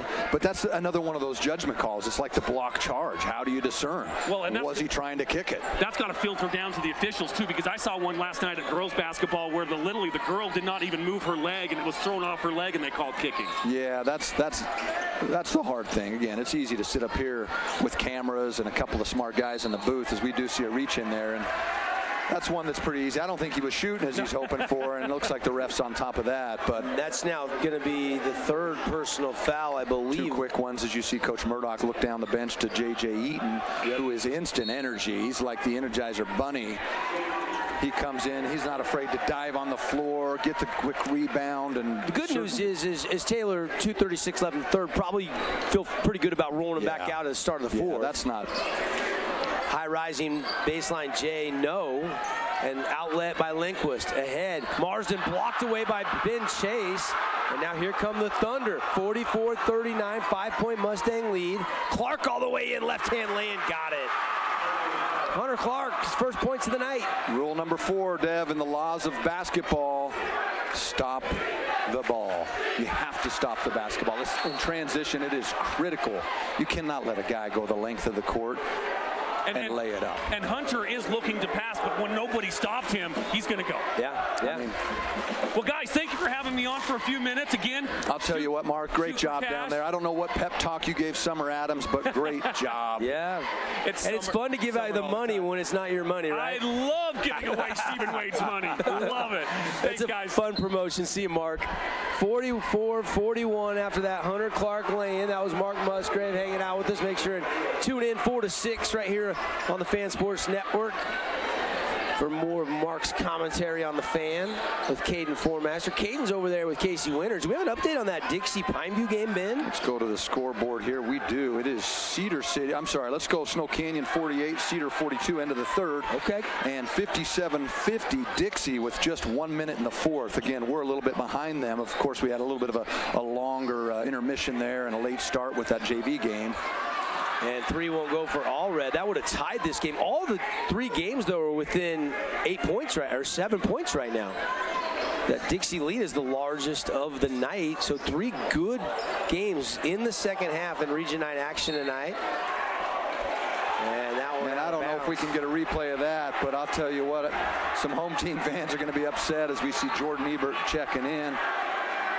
Ooh, and it looks like that was out too. B- for did Carroll touch it, but then did he poke it from the back? He touched it before it landed out of bounds. Yeah. You know, it's hard to be a ref. And it was kind of easy to be an armchair quarterback here. And Gavin Larkin is a really good official. That was maybe out of the peripheral, and now Allred drives, and there's a bump. Drake Carroll. Devin, we're going to see it here. That's a 4th team foul. Yeah, one more. One more. They'll be shooting double bonus. And I think Drake knew on that one. But again, it's like, take a guy to his weak hand. Eli Allred is a guy who loves to go to his right, lives at the right hand. Allred wants another triple. Why not? Don't settle for 2 when you can have a 3. Cache Valley Bank 3s are starting to fly a little bit more. Eli Allred has got 17 first half points. He's got 5 in the second half, 22 on the night. And we're going to take a full timeout here from the field house. We're all botted up, 44 apiece on the Wilkinson's House of Lighting scoreboard. Red Rock Real Estate has over 200 professional realtors in the St. George area that specialize in the local market. Whether you're buying your dream home, looking for an investment property, or want to sell your home for the highest amount, the Red Rock Real Estate team is here to assist you. Get started now by visiting redrockrealestate.com. Did you know that St. George News has a new app? Download the St. George News app today and stay up to date on everything happening in Southern Utah. Get instant notifications on news, weather, sports, and more. Download the app today and get your local news now.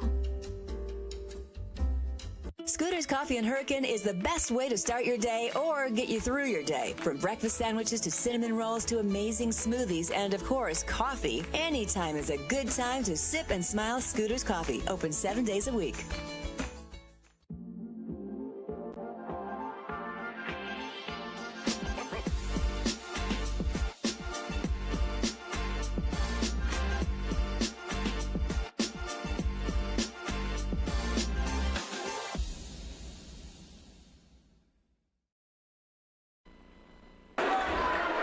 Welcome back here, tied up 44-44. Devin Dixon, Ben Lindquist, glad you're with us on the live stream, fansportsnetwork.com, KSLsports.com. And we're going to be joined by our radio audience as well as the Mustangs have the ball trying to retake the lead after Eli Allred just knocked down a triple to tie this game. Lindquist wants one, and that one won't go, but a big offensive rebound and the putback, no, but a foul. Big Sean. And a great offensive rebound, really been. And I love the shot. That creates things there. And Eli Allred, it's just size. He's just so good. If he can stay around the hoop, boy, hard to defend that. And we do. And the Nets on Fire scoreboard, Region 9 scoreboard, we have a final, Devin. 61-50 for Dixie over Pineview in the pit. Tough win, it sounds like. Hard fought, certainly there at home for Pineview. Yeah, they were in that game. They did not back down, gave Dixie all they wanted. And I wouldn't be surprised if you see some other region teams really see, you know, what did Pineview do? What was their go-to to really keep that game close, as we see Steele Barbin. And that three won't go. Link was trying to save it, but they say stepped out of bounds. Good effort, though, in the corner by McKay, who's been terrific tonight with 15 points to pace the Mustangs. 42 seconds left in the third. 1 point lead. Little full court pressure here. Again, Steele, such a great athlete. Why not? Jordan Egbert back in. Allred to Curtis, and Curtis softly puts it through. Sorry, that's Jack Uppenshaw, yeah. Another sophomore who is really skilled. I think that's a guy that they're going to look to. Jack Openshaw there with the bucket, and now a turnover. You talked about it at the halftime when we adjusted our keys to the game. You got to still continue to limit those turnovers. And now the Thunder up by 1 can have the last shot here in the third quarter. And who would have thought down big in that first quarter. 3-1 go. Clark's going to get called for a foul. This one is going to be 2 free ones. Yep. That's one where you just, if you don't have it, you got to let it go, because nobody wants to foul anybody 60 feet from the hoop. Clark had a beat on it, but just too much momentum coming in. Yeah, I love the hustle. I love the hustle, but that's one of your coach. You're just going, no. Yep. Now the Mustangs, J.J. Eaton will have a chance, Jordan's little brother, to maybe give the Mustangs the lead going to the fourth quarter. And Jordan Eaton, the leading scorer in Crimson Cliffs basketball history, a great 4-year player. Yeah. Certainly a family full of athletes. His dad, Richard Eaton, a great football player, a great basketball player. And it looks like he's passed some of that down to his 2 boys. First one good from the Fabulous Freddy's free throw line. Unlimited Car Wash Club, just $9.99 a month. Wash your car as much as you need to, and 20 cents off per gallon. 1 of 2, so we're tied. That won't go at the end of the third. And A for effort there. That would have been incredible. A spinning pirouette one-hander. We're all knotted up. Haven't settled anything. Don't touch that dial. Don't touch your internet mouse pad. We're coming back here for the fourth quarter between the Mustangs and the Thunder, tied at 46 on the Wilkinson scoreboard.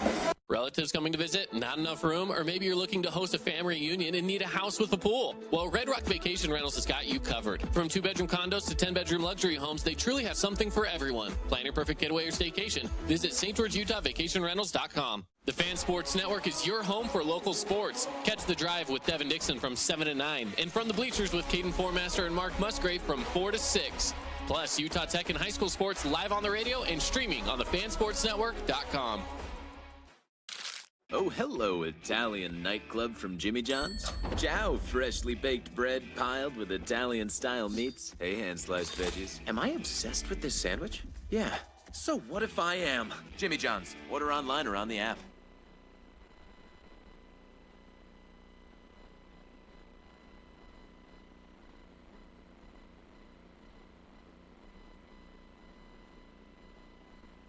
Back here at the field house, Devin Dixon, Ben Lindquist put 8 minutes on the fourth quarter clock, and we are tied at 46-46. And of course, glad you're with us. Tonight's game brought to you by Red Rock Real Estate, among other great sponsors. Thunder with the basketball here. It's Allred who's had the hot hand but can't find the range from beyond the arc there. Rebound J.J. Eaton, and here come the Mustangs. Trevor Taylor back on the floor, given a chance here to really establish themselves in the fourth quarter. It's going to be about execution, really, to me. I think you're going to have to see some good ball movement. I don't think Sean Feltz is going to sit long. The guy you need on the court with that much size. Eaton bumped and fouled by Rasmussen.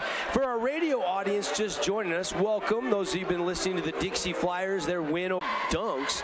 And it's Eli Allred with 22 to lead all scorers for the Thunder. Lindquist 3, back iron 2 strong. Offensive rebound, Eaton. Out to Noah Nelson in the corner, inside to Taylor. Backdoor cut, Eaton left-hand lane. Oh, he couldn't find it. Great find, though. Trevor's a really capable passer out of the post. This is a great touch, great court vision. And I love the basket cuts. 46-46. And Eli Allred's going to take a leap and leaner, and he got it, and a foul. Eli Allred's got 24 and a chance for the old-fashioned three-point play. Great job getting to his spot, and a clear push there by Noah Nelson as he tries to. You have to contest those, and sometimes it's just difficult as your momentum is carrying you. Eli, I mean, this has been the story of really the game as he's carried them on his shoulders back into this contest, and now up 3. 17 in the first half, 8 of his points coming here in the second half. He's got 25 as he connects from the Fabulous Freddy's free throw line. It's Barbin, Taylor, Nelson, Lindquist, and Eaton on the court for Coach Scott Murdoch, first-year head coach. As Taylor drives in hard and a foul called on Chase Curtis. Curtis joined on the court right now by Eli Allred, Hunter Clark, Mason Rasmussen, and Ben Chase. And I don't think you'll see Sean sit long or Drake Carroll. Taylor to the line. He'll shoot 2 big free throws. Again, 6:25, 46 for Crimson, 49 as we see somewhat of maybe an air ball there for Trevor Taylor. Uncharacteristic because he's had a good shooting season from the line. 49 Desert Hills, 46 Crimson, 6:25 in the fourth. I was just glancing at Trevor Taylor. And yeah, 58% free throw shooter coming into tonight. Makes that one okay, so he's about on average. What we've been missing is that Crimson defense that they started the game with, where they just seem so active. By the way, that was the first point of the night for Trev. Clark, fadeaway, no. Rebound still Barbin. With a nice new haircut, still looking hardly recognizable. What a great kid. Again, I've said it all along, one of the greatest athletes, if not the greatest, in Crimson Cliffs history. And a drive and a kick and a steal, but a jump ball called first. Alternate possession will stay with Crimson Cliffs. And a little bit of good fortune there for Noah as he drove into 3 guys. Nowhere really to go. And I just think that's one where our viewers at home couldn't quite see the replay there, but drove into traffic. It looked like a couple of hands on that one, and it will be jump ball. Crimson, it's right now. Devin, how long, as we see them set up their out-of-bounds play, can they sustain without Drake Carroll and Sean Feltz on the court? I don't expect to see them go past 5 minutes. Yeah, we got 5:55 left here on the clock. Nelson 3, no. Rebound Clark. Clark racing ahead now, slows it to a jog. And now they'll get it to the hot hand, Eli Allred. Full shot clock here. Plenty of clock for Ben Chase out top. Man-to-man deep. Nope, they're in a zone. They're in a matchup zone, though, where they're switching about everything. Or matchup man, I should say. And at this point, you're up 3. You fought so hard. Why not wait till you get the shot that you want? As the shot clock gets down to 8 for Desert Hills, Eli Allred up there ready to do something with it. Got to go with 3. He'll take a jackknife 3, and he hit it. He feeds off the tougher shots, and he nailed it. He's got 28 on the night. Cache Valley Bank 3. You know, sometimes great defense, as we wait for the call here, great defense is beat by better offense, as that's the case there. A guy that thrives on difficult shots, as we see the replay there, as he dribbles it, gathers, going to his left, great defense, and just a better shot. Yeah, and you can see McKay did not want to foul him and give him a chance for a 4-point play there. I mean, especially with a second left on the shot clock, that's the right play. He just made a tough shot. We said in the pregame show, as we talked about the Star Watch, a guy that just loves difficult shots, has shot them for years. Yeah, if you joined us late, we picked Eli Allred and Sean Feltz, and both have delivered a pretty nice night, to say the least. Big Sean going to work. Turnaround jumper, no. Offensive rebound, Lindquist. Lindquist looking for some help, and it just got stuck underneath the basket, and that's going to be... It looked like it tipped off Desert Hills and then hit the glass. So that'll stay with this is rule number 5 in the laws of basketball, Devin. Don't leave your feet to pass the ball. I think he felt like he was going to get a 3 in the key if he didn't try to do something quick. And really part 2 of that. Maybe you could have took a timeout, but you might need them later. Part 2 of that is don't waste your dribble, right? Yep, terminated that a little earlier right there. 5-point lead here, and now big bucket by Drake Carroll. And a needed bucket there as it's now 49-52. Crimson down 3 with just under 5 minutes on their home court. Good finish, I think, coming here, folks. Glad you're with us on a Friday night. High School Hoops presented by the Boulevard for 50 years, serving Southern Utah. Chase Curtis has been terrific tonight off the bench. Shovel pass, Rasmussen, tough shot, left-handed, and he got it. Mason Rasmussen, that is the first points of the night for him. Backdoor cut, Lindquist lays it up and is fouled, but he can't get it to go. Nearly another and one. He's had a couple of those opportunities tonight. Great penetration by Drake Carroll as he goes and finds the back door. And this is what you have to do in basketball. You got to square up. Great job by Drake Carroll. Cutter. And as we said, it'll be about execution in this fourth quarter as Lindquist heads to the line. Can they make the free throws? Can they make the extra passes? Can they limit the turnovers?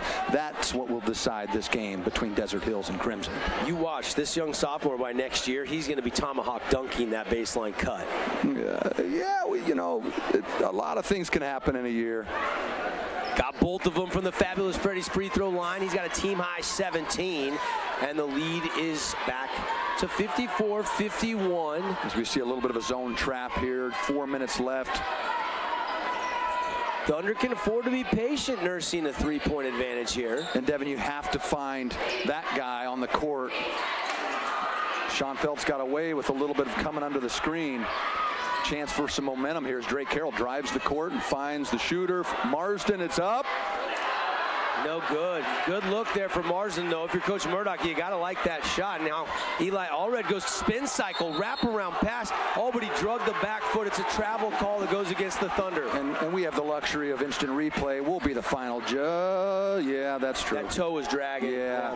Hey, told you. In the NFL on the sideline, that's a catch all day. In basketball, that's right. Not so dragging good. The toe. Yeah. Again, 3.5 left in the fourth quarter. Down 3 at home, Crimson. And Lindquist going to take a jumper from the baseline. Man, it took a peek down and popped back out. And as a shooter, you have to realize that's a great shot. Just missed it. Don't hesitate to fire it again. 3:14 to go here. Thunder with the lead. Chase. Little pick and roll with Curtis. Nothing there. He'll kick it back out to Allred. Allred to the elbow. Mid-range J. Yep. He got another one. He's got 30 in the night. How many tough shots have we seen him shoot and make in his career? A lot. Just like that. Wow. And talk about a tough shot. As we see the instant replay, we see a hook into a pirouetting, underhanded throw by Carroll. I think that's a bucket. My goodness. That could be a Jimmy John Highlight of the Week nominee, and that could be an Appliance Wholesaler Plus Playmaker Play of the Game if this Mustang team goes on to win this one. Coach Allred is over there having a heated conversation with the official saying there is no way that was a travel on Allred and not a travel on Carroll. But as we have the glorious replay here by Holbrook Asphalt, we can see, in fact, that was a bucket and no travel. Right. Yeah, and now a chance for Carroll to get a little closer. They do. It's a 2-point game. I like the timeout here now as it's 56-54 for Desert Hills. Just under 3 minutes. Coach Murdoch wants to talk it over. Yeah, he 1, 2, and 3. That was not a travel. It didn't look good. No, it looked awkward. But sometimes it works out. We got a Luke Udy American Family Insurance timeout. We're going to keep it right here. If you joined us late, Crimson came roaring out of the gates. In fact, it was a 10-0 run to start this game, and then slowly but surely Desert Hills fought back and cut it to 7 at the end of the first quarter. You know, it was nip and tuck back and forth that second quarter, and it was a 5-point lead for the Mustangs at the half. Desert Hills, though, has come back in this second half and retaken the lead. But Eli Allred had 17 points in the first half. He's got 13 more in the second half for a game-high 30. Wow. And we said it, Devin. Even when they were down 10-0, we knew that Desert Hills wasn't out of this game, and for a couple of reasons. One, they love to shoot the basketball, and they play so hard on defense. for Crimson, this is where, again, you have to talk about your execution. Got to make sure that the pass, you got to meet the pass when it's thrown. You got to make sure that you don't have those costly turnovers down the stretch and be confident on offense. For Desert Hills, I think everything has got to feed through Eli Allred at this point. 56-54 on our Wilkinson's House of Lighting scoreboard. We've got the big score dessert in effect tonight. Dixie scored over 55. They already beat Pineview.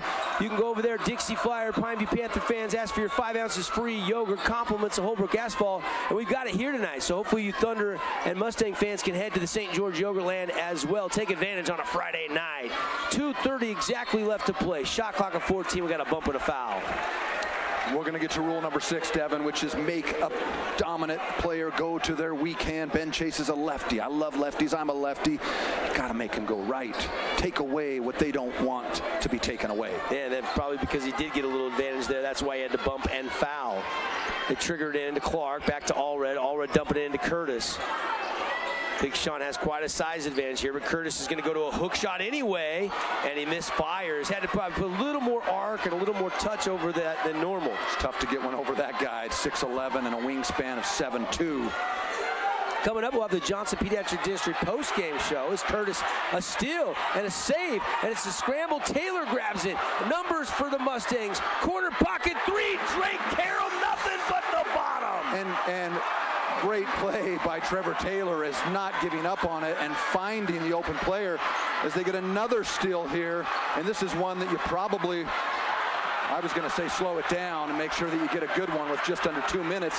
Crimson up 57-56, and Desert Hills will take a timeout. Holy cow, mark that corner pocket 3 down. That's a top play nominee Almost after a lot of hustle.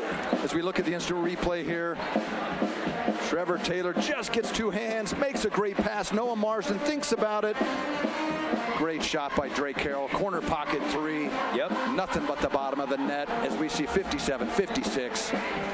You know, mark that down. It came with 1:48 left in this game, and that's put Crimson back on top. We've had 4 or 5 lead changes in this game. Not as many as you'd think if you joined us late, because for a good portion of that first half, Crimson had a pretty nice, cozy lead, but that is long gone, and now we got a good old-fashioned dogfight on our hands. It's hard to blow a team like Desert Hills out. Again, we've said it all game long.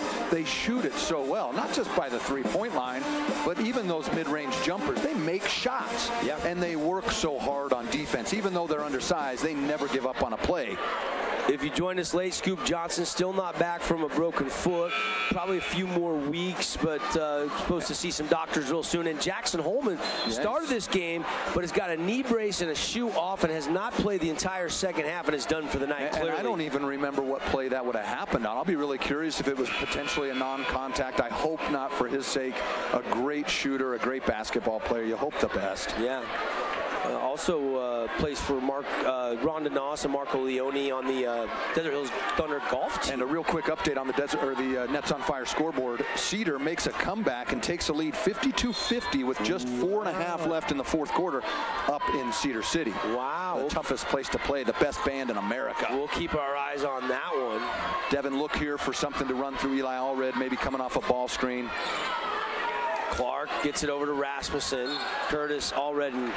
And Trevor Taylor takes a little bit of a swipe at it with 4 fouls. That would have been, or with 3 fouls, that's his 4th. Correct. But what really hurts is I think this is going to be, no, that's 5 team fouls on Desert Hills. So, again, if you're Crimson, you're saying, look, we've got 5 fouls. Let's make sure we take it hard to the hole, put it to the line. Right. Curtis on a weave to Clark. Clark to the elbow, back outside to Chase. Rasmussen triple threat position, puts it on a bounce. Wow. And Trevor Taylor almost picked his pocket. Goes for the second one, which would have been his 5th. He's got really good hands, doesn't he? Great instincts on the ball, and an underrated passer. Yeah, only 1 point tonight for Taylor, but done some other things on the court to really impact the game. I agree. And as you see Noah Marsden here, looks like instructions from Coach Murdoch to not give up anything easy, and that was not easy. No, but he's made those tough shots, but that time Eli Allred cannot connect on a leaning 3-pointer to beat the shot clock. 1 minute to go, 1 minute here in the fourth quarter. Lindquist keeping the dribble, now kicks to the corner. And Devin, they have to get Sean Phelps the ball on the block. It's just one of those things. You've got to be aggressive on that size advantage. Over to Carroll, triple threat. Uses the bounce, takes it back out to the angle. Now Lindquist looking inside to Feltz. Nothing there, whips it to Carroll, and Carroll can't finish. Great pass. Carroll wants that one back, but that's a shot he usually makes. Maybe the left hand. He tried to use the right hand and just didn't have the geometry of the backboard leaning through with that right hand. Momentum potentially carried him a little too far into the hoop. Great one-handed pass there. That was a tough shot. Float it. Yeah. Tough shot. That's a tough shot. And Desert Hills will take a timeout to draw up a play here. Udy and Associates, Luke Udy bringing you our timeouts. Devin Dixon, Ben Lindquist with you. Thanks to Dealer Collision, proud sponsor of Region 9 basketball. If you get in a minor collision to a major accident, go see our friends at Dealer Collision. They'll repair your vehicle right. Again, stay tuned for the Johnson Pediatric Dentistry post-game show where we'll get you all the final stats, reaction, highlights, and awards from this one. We have an update back over there at Snow Canyon Cedar. And boy, we must have missed something because the final, final, 67 for Snow Canyon, 57 for Cedar. And as I predicted early in the season, Owen Mackey with 35, got to be the leading scorer in Region 9 basketball at this point. He's had 2 30-pointers. He had 35 last Friday. He had 20 in the pit on Wednesday, and then 35 tonight. By my math, that's 90 through 3. He's averaging 30. Going into tonight, Nash Schroeder was the leading scorer at 25 points a game, and then it was Mackey right behind him, and then Lemke of Dixie was third at 22 points a game. Those were the top 3 coming in tonight. Eli Allred was 4th, and he's got 30 on the night here in this game. A great score. 34 seconds left. Crimson up by 1. Gotta wonder, can they execute and finish this game off? And can Desert Hills hit another shot to try and break the hearts of the Mustangs? Mustangs up by 1. Hand off to Holbrook. And I think you're a little aggressive here. You only have 2 team fouls, so why not be a little bit aggressive? Even if you get a foul out here, if in the event that they make a shot, you have a chance. Get a timeout. No. Oh, no. Wow. And as we see there, I don't know if that was Chaz Holbrook or who that was. It was called travel? No, he was stepping out. Holbrook was feeding it to Clark. Yeah, it looked like Clark was just out of bounds on that far side in front of the Desert Hills sideline. Now listen, okay, so this is where you're automatically in the bonus, 2-shot bonus, 16 seconds on the clock, 57-56, you're up. You have to meet the basketball. You can't expect the pass to be right on the number. You have to meet it, catch it, be strong with it, expect a foul, but keep it away from a jump ball because the possession arrow is going to Desert Hills. So if you're Desert Hills right now, you're saying, guys, if they just catch it and go down, in the huddle mode, just get 2 hands on it. Let's see if we can get a jump ball and get the ball right back with a chance to win it.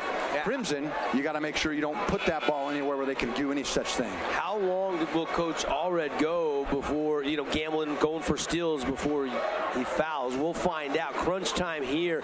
Expect the unexpected in Region 9 hoops. It happens time and time again. And one of these teams is going to get a key clutch win, and the other one's going to go into the weekend knowing this one maybe got away. I think with 15 seconds, you can wait 3 or 4 seconds, to see if you can get a steal or an early trap or a jump ball. But any longer past that, look, if they make both the free throws, it's a 3-point game, and you're the best 3-point shooting team in the region. Right.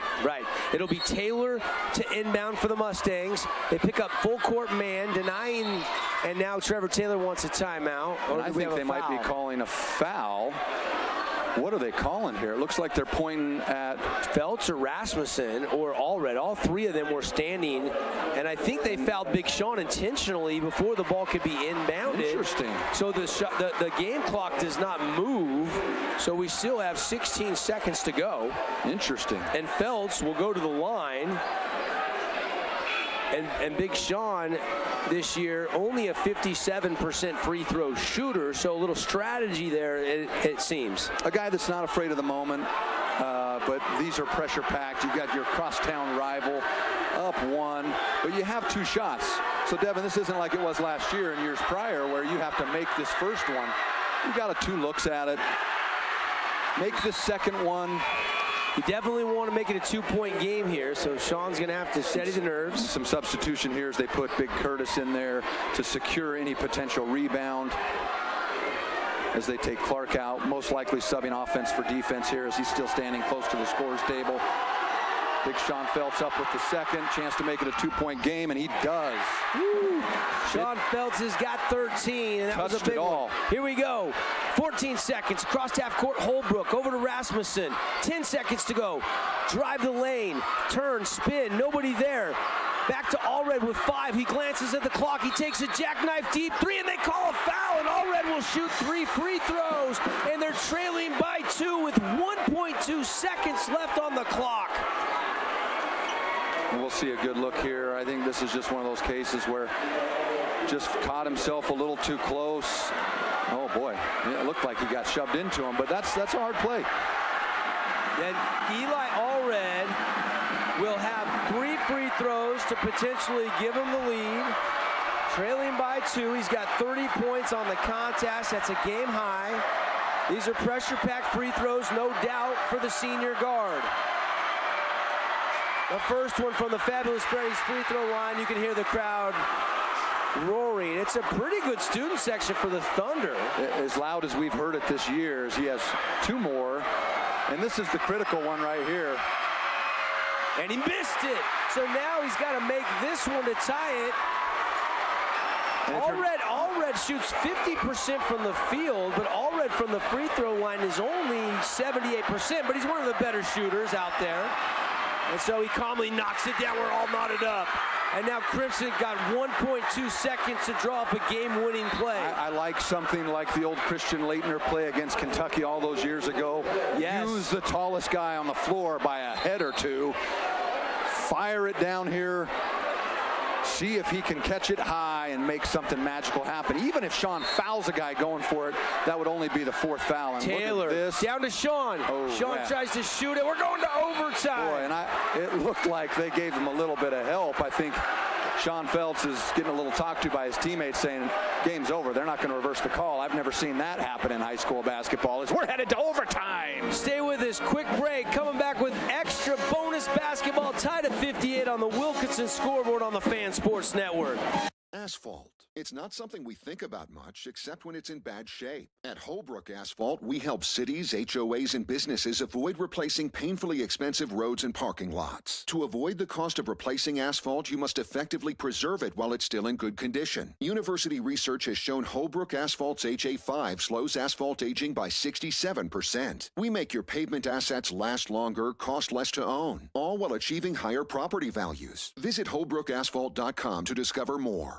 Hey, it's Sheldon Demke. Check out the latest episode of What's on the Menu, a behind-the-scenes tour of local restaurants. We'll see some of their favorite dishes and get an inside look on how these dishes are prepared. Check out this week's episode at stgeorgenews.com and click the shows on the menu tab. Adams Wealth Advisory is a financial planning firm that is combined with an investment firm to provide the best possible outcomes for our clients. I always believe if you're intentional with your financial plan, things are going to work out really well for you.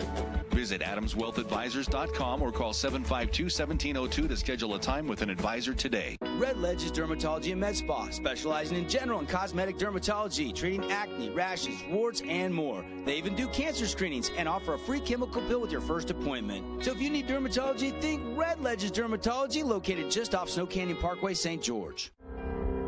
When one of us gets in a car accident. Back live here as we put 4 minutes, Utah High School rules, overtime periods, 4 minutes. Devin Dixon, Ben Lindquist, and Boulevard Home Furnishings bringing you tonight's coverage here. Extended bonus basketball to be Feltz and Allred to jump it up here to start the extra frame. And it's actually won by Allred. That jump throw didn't get very high up. It's Hunter Clark, Chase Curtis, Mason Rasmussen, Ben Chase, and Eli Allred on the court for Coach Chris Allred. Coach Murdoch's got Feltz, Marsden, Lindquist, Carroll, and Taylor on the court right now to start this extra session. Thunder basketball tied at 58. Give it up, get it back. Allred now is going to take a deep 2, and back iron ricochet, strong rebound. Lindquist, left hand whip pass ahead to Marsden. He'll spin back out. Good decision to back that out. You've got the basketball with a chance to take the early lead and get some momentum in this overtime period. To the corner, open look at a 3. Marsden, not this time. And Lindquist, offensive rebound, scores it. Right place, right time for McCain Lindquist, who's having himself a night. He's got 19. I believe that ties the season high for Lindquist. 19 season high, career high for the young guy, sophomore, as they leave him open. And I'll tell you what, a little bit of a break there as he's in rhythm. Eli Allred's a guy who loves to come to his left to shoot his jumper, and that was right in rhythm. A bullet dodged if you're Crimson. Taylor to trigger it in. Mustangs get the first 2 points by Lindquist, and now Lindquist will jog it across half court, left-hand dribble, waist high. Straight away is going to go to Carroll on the wing, now to Marsden in the corner. And Big Sean's got to touch the ball on this possession. He has a massive size advantage. You've got to work on those post entries for high school basketball. And they try to go in. Clark, though, anticipates it and steals it. Lindquist tries to steal it back, can't. Here comes Chase. Rasmussen 3, and the Thunder guard can't hit it. Rebound, Marsden. 2:22 left, Evan. 60-58 for Crimson. You're going to see each team using all of the clock to make sure they get the very best shot. 25 on the shot clock. They go into Sean Feltz again. Baby right hook, got it. Sean and Feltz. This is what we were saying, Devin, is get the ball inside. Big Sean post up a little deeper, use a ball fake for that post entry and get it to him in the sweet spot. Feltz having an efficient night. He's got 10 points in the second half and now overtime, and he's got 15 in the game. Lindquist guarding Chase, and Chase with a good, hard, contested bucket. How about that by Ben Chase, the junior? Another great defensive stop where just better offense prevails. Lindquist with 138 off a Feltz screen, kicks to Carroll, set 3, it's in the air, won't go, rebound Allred, nearly stolen away. And Devin, that's what we've said. It's like, look, yes, wide open. Third quarter, second quarter, first quarter, but when you've got a guy like Sean Feltz, be patient.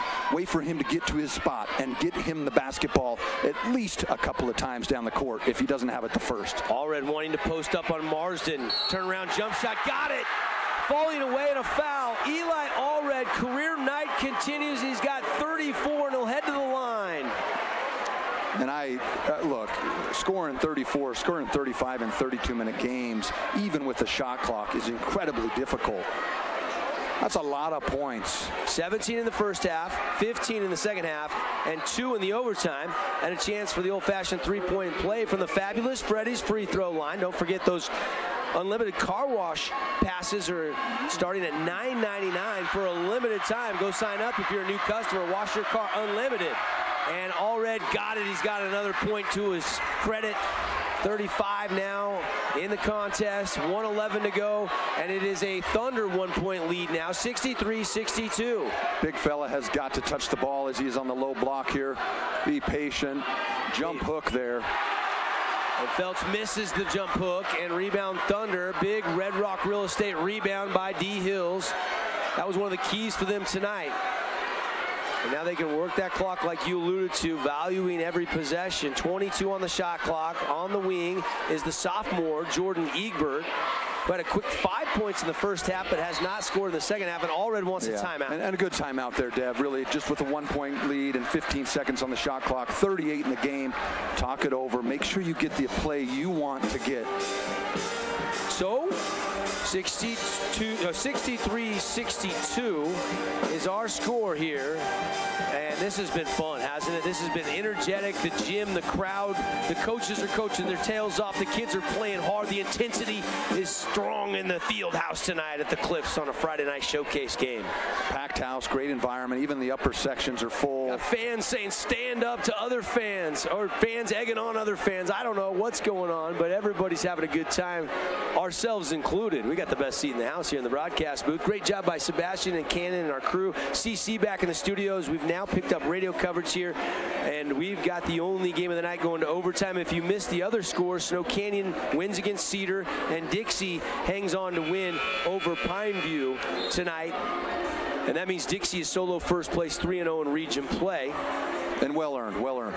And so, Devin, right now, okay, you got 15 seconds on the clock. You have the basketball. Eli Allred, it's got to go through him. He's got to touch the basket. He's been able to get fouls called on him. He's been able to get wide open shots. He's a guy that's going to try and get 37 here with 15 on the clock. And if you get it, that's fine. You're only down 3 if you're Crimson. If you don't, then you got to attack early and see if you can get the ball down to Sean Feltz or an open look somewhere else on the floor. Eli Allred has been incredible tonight, but Crimson probably knows they're going to try to get him the ball. They're going to put Trevor Taylor on Allred to start this possession. Chase guarded by Lindquist, straight away to Rasmussen. 30 seconds on the overtime clock. Stop and pop. Hunter Clark left it a little bit short. Big Sean fighting, gets the rebound. Huge Red Rock real estate rebound. And I could see a timeout being called here by Coach Murdoch once they give it across the court. If not, they're going to go with it with a chance to win it. Down to 15. Oh, wow. Had a backdoor guy there. Doesn't get it the first time, but he does on this one. Drake Carroll. Give us the call. Send us home, Dev. 8 seconds left. Mustangs up 1. Chase now with 4. Allred with 3. He's going to take a desperation triple. No. Mustangs win it 64-63. Trevor Taylor hits a backdoor cutting Drake Carroll, and the Mustangs have won it. They're 2-2 in region, and the Thunder will fall to 2-2 in region in an epic instant classic tonight. And that's just a game that you hate for anybody to lose. They played so hard. It was a game of runs. It was a game of stops. It was a game of made shots. And at the end, somebody had to win, and it happened to be Crimson on an incredible Trevor Taylor dish backdoor as he finds Drake Carroll for the layup. Wow. A lot of fun here. The student section on the court. Coach Murdoch wanting his players to stop celebrating, come shake hands with the Thunder. In the game, truly, if we could have played all night, it could have went either way. They play this game again in a couple of weeks. Going to be fun in the rematch. But tonight, by 1, on the Wilkinson scoreboard, the final, Crimson 64, Desert Hills 63. Hopefully, we're going to have Coach Murdoch join us in postgame.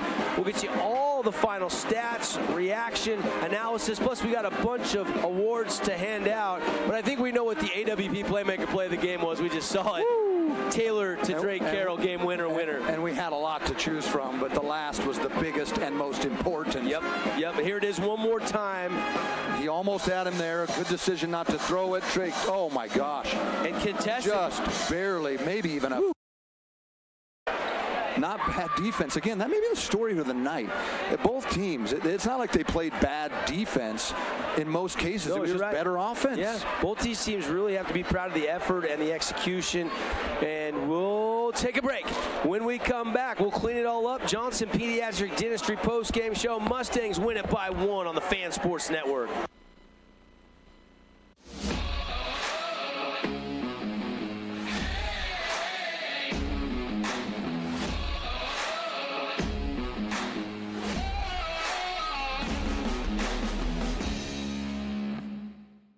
Check out this week's edition of TGIF on stgeorgenews.com. TGIF is your weekend adventure guide to all the fun and exciting things going on in Southern Utah this weekend. Find this week's edition at stgeorgenews.com and click the shows on the menu tab. Have a blast this weekend.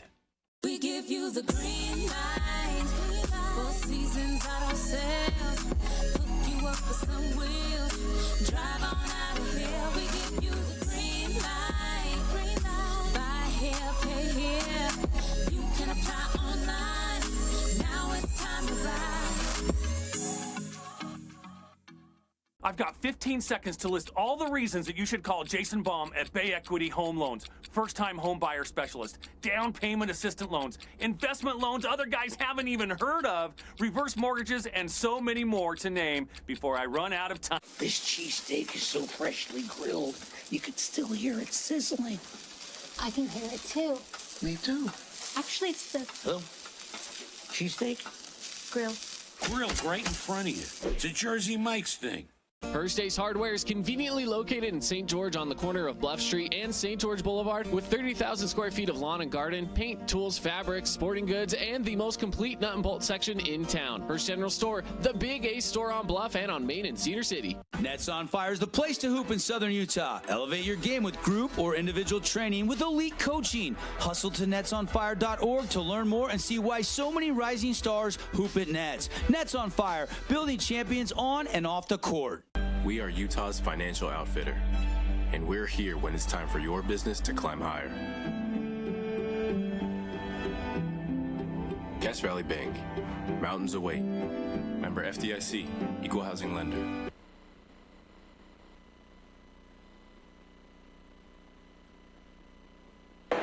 Welcome back, everybody. Johnson Pediatric Dentistry post-game show. Devin Dixon, Ben Lindquist here, where the Mustangs get a last-second backdoor cut. Drake Carroll scores it, and they win it by 1 point over Desert Hills. And for the Mustangs, they're now 7-7 overall, 2-2 in region play, and they've arguably played 2 out of the toughest 4 teams in the region already this year. Really, 3 out of the 4 toughest teams in the region, you could argue, and this one's got to feel good for the Stang gang. And how about the trifecta of McKay Lindquist, 19 points tonight, Sean Feltz double-double, 15-10, and I think he had 5 blocks, 2 house jump dunks tonight, and Drake Carroll with the game winner and 17 points in the win, 12 of which came in the second half in overtime. Marsden hitting key threes tonight. Total team effort, I think. Coach Murdoch got to be proud of his guys tonight as a collective group, as you're going to see some highlights on the live stream. There's 3 of McKay Lindquist, 19 points, a team high tonight, career high for the young sophomore.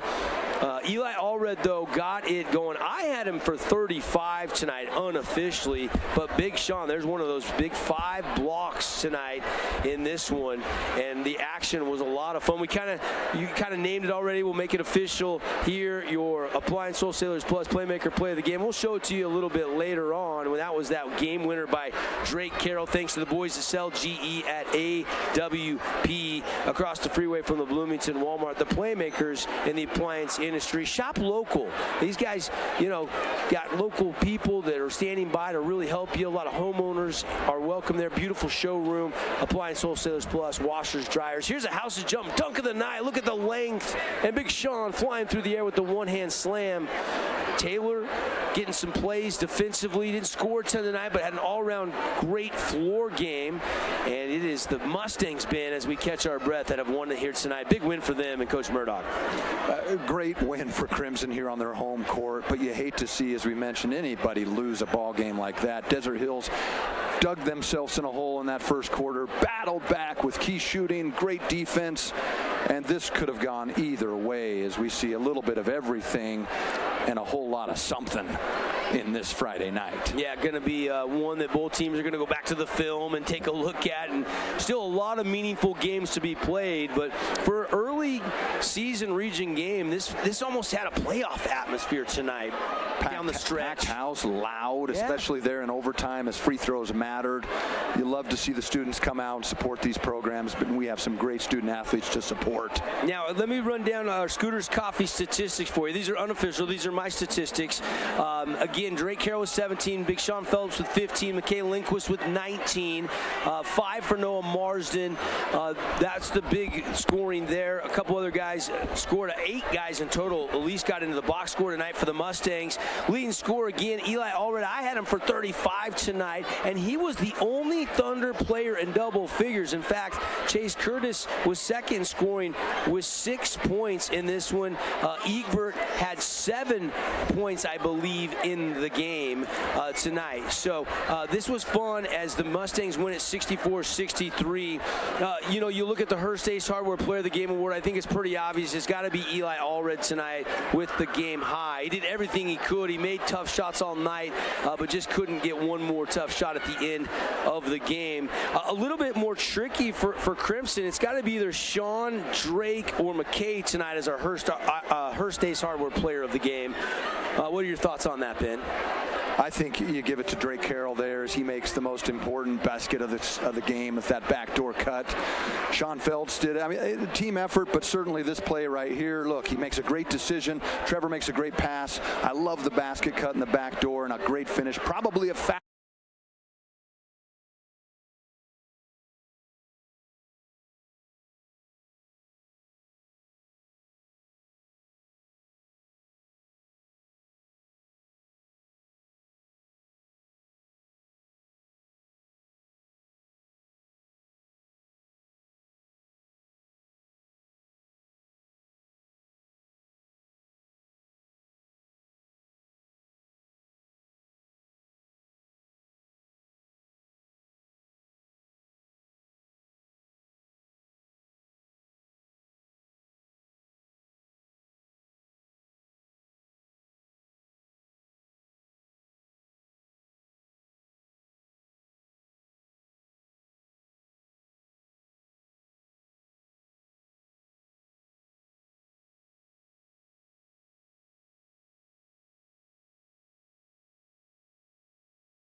Nets on Fire is the premier indoor basketball training facility in southern Utah with 4 full-size gyms and group and individual training packages available for every age and skill level. Nets on Fire can elevate your game. Hoop it, Nets! Sullivan Homes is a fan favorite for homeowners in southern Utah. Their Just Right features come standard, and you always get quality construction and the Just Right home and commercial building experience. Visit sullivan-homes.com to make your dream home a reality. Own property and want to rent it? Then you need the right team with 11 years of local experience, a staff of over 25 employees, and a 4.9 Google rating. Aim to maximize your rental income and find quality tenants while keeping turnover low to increase your revenue and truly maintain your property. Learn more at redrockpropertymanagement.com. As a local business owner, it's important to get the word out about your business. More people equals more revenue for you. Get your business in front of over 160,000 people in southern Utah each week with St. George News. Contact St. George News today.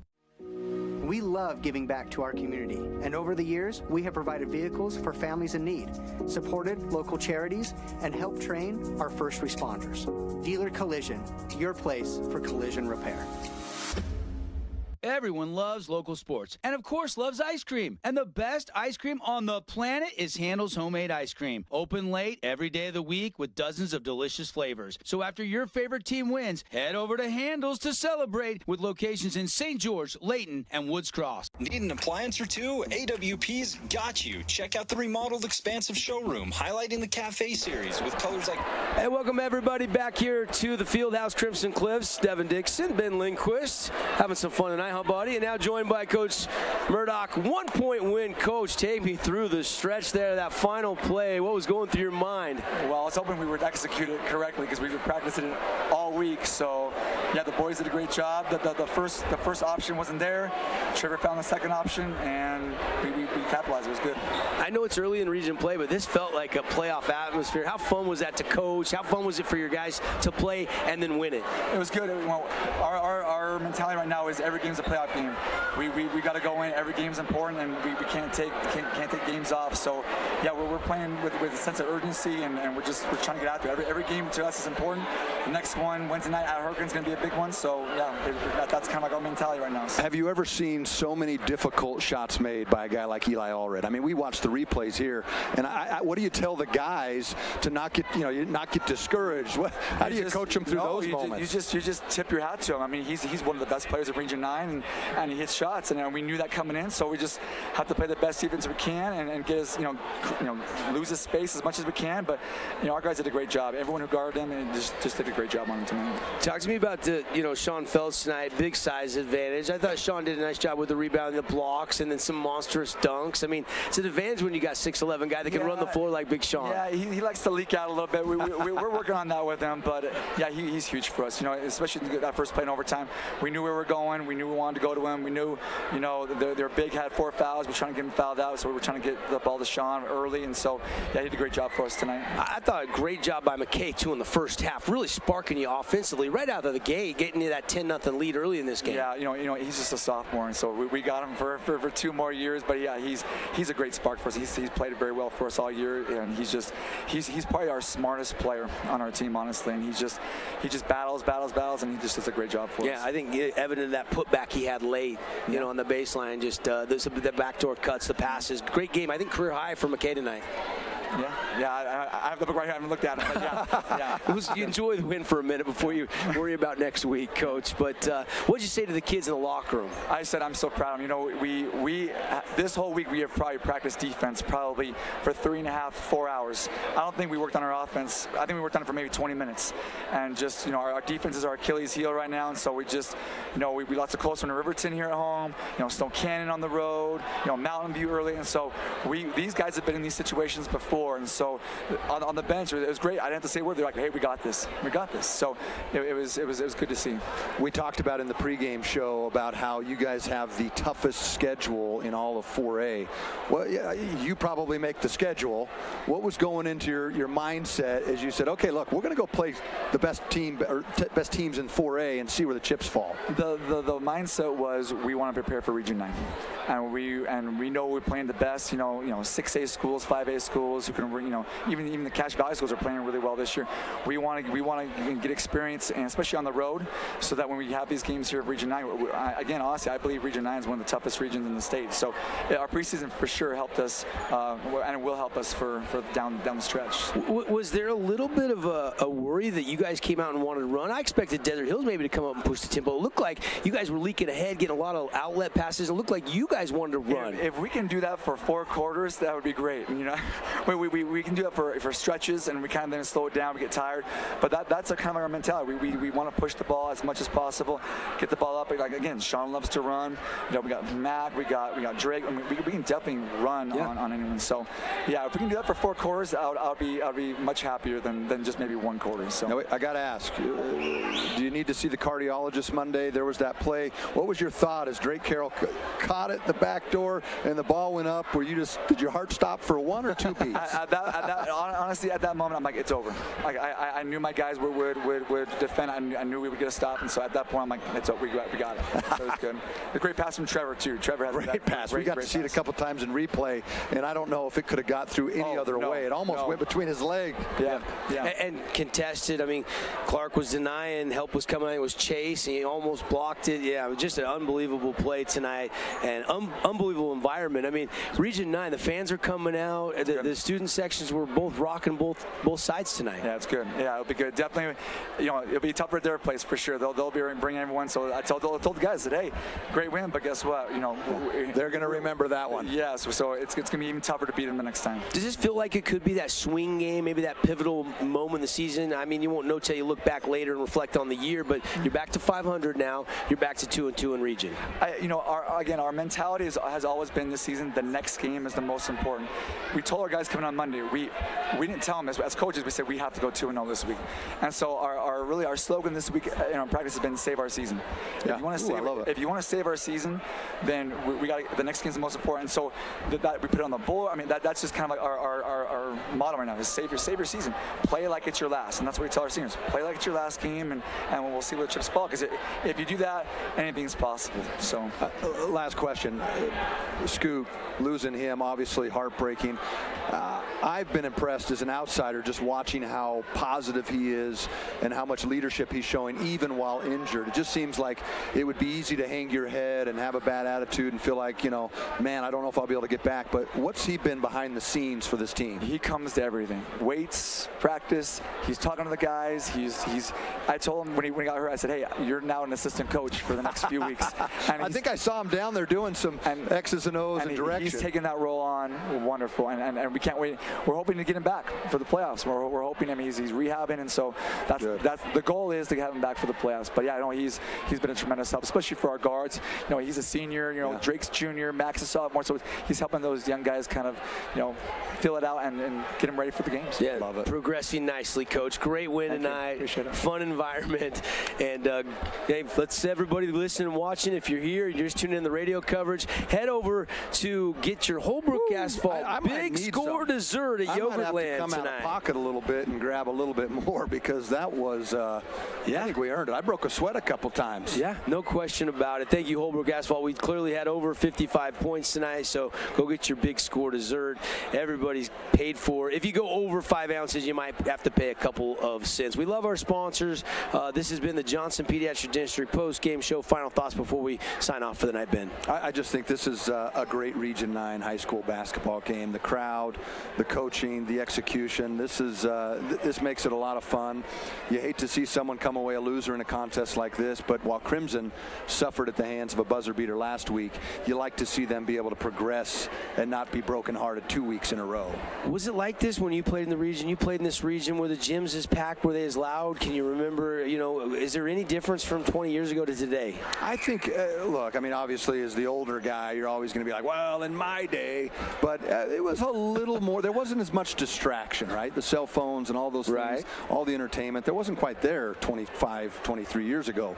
So now I think that's the only thing. But I got to admit, tonight, there really wasn't an empty seat in the house, and you love to see that, because what great entertainment, and what a great way to support these kids, and not just the guys on the court. You got the cheerleaders, you got the dance teams, you had some of the girls basketball players come out and hit fun. The shot of the game. Yeah, it was incredible. Got us hyped at halftime. If you joined the broadcast late, the half-court shot and the shoot for cash, $500 awarded here tonight. Again, congratulations to our Her Stores Player of the Game. Of course, the game winner by Drake Carroll. That's your Appliance Wholesalers Plus Playmaker Play of the Game. We went Chase Curtis as our Jersey Mike sub of the game tonight. But if you hear or see video ads for our sponsors, let them know you love watching high school sports on the Fan Sports Network. Tell them thanks. Go support them. And we'll be back again for more exciting basketball next Wednesday. We'll be at the Hangar at Dixie High. Owen Mackey and the Warriors will be coming in for that one. That'll be our Wednesday night Boulevard home game of the week. That's our look ahead. Again, brought to you by Intermountain Sports Performance. And that's going to be a fun one. Both those teams won tonight. If you missed that, Dixie won in the pit tonight over Pineview, and Snow Canyon ended up beating Cedar by, I think it was a 10-point win at the end of the night. It ended up being 10, 67-57, I believe. Owen Mackey with 35. Yeah. And I had Eli Allred for 35 unofficially, but we'll have to check with the official book on that as well. But 3 in double figures for the Mustang, Lindquist, Feltz, and Carroll.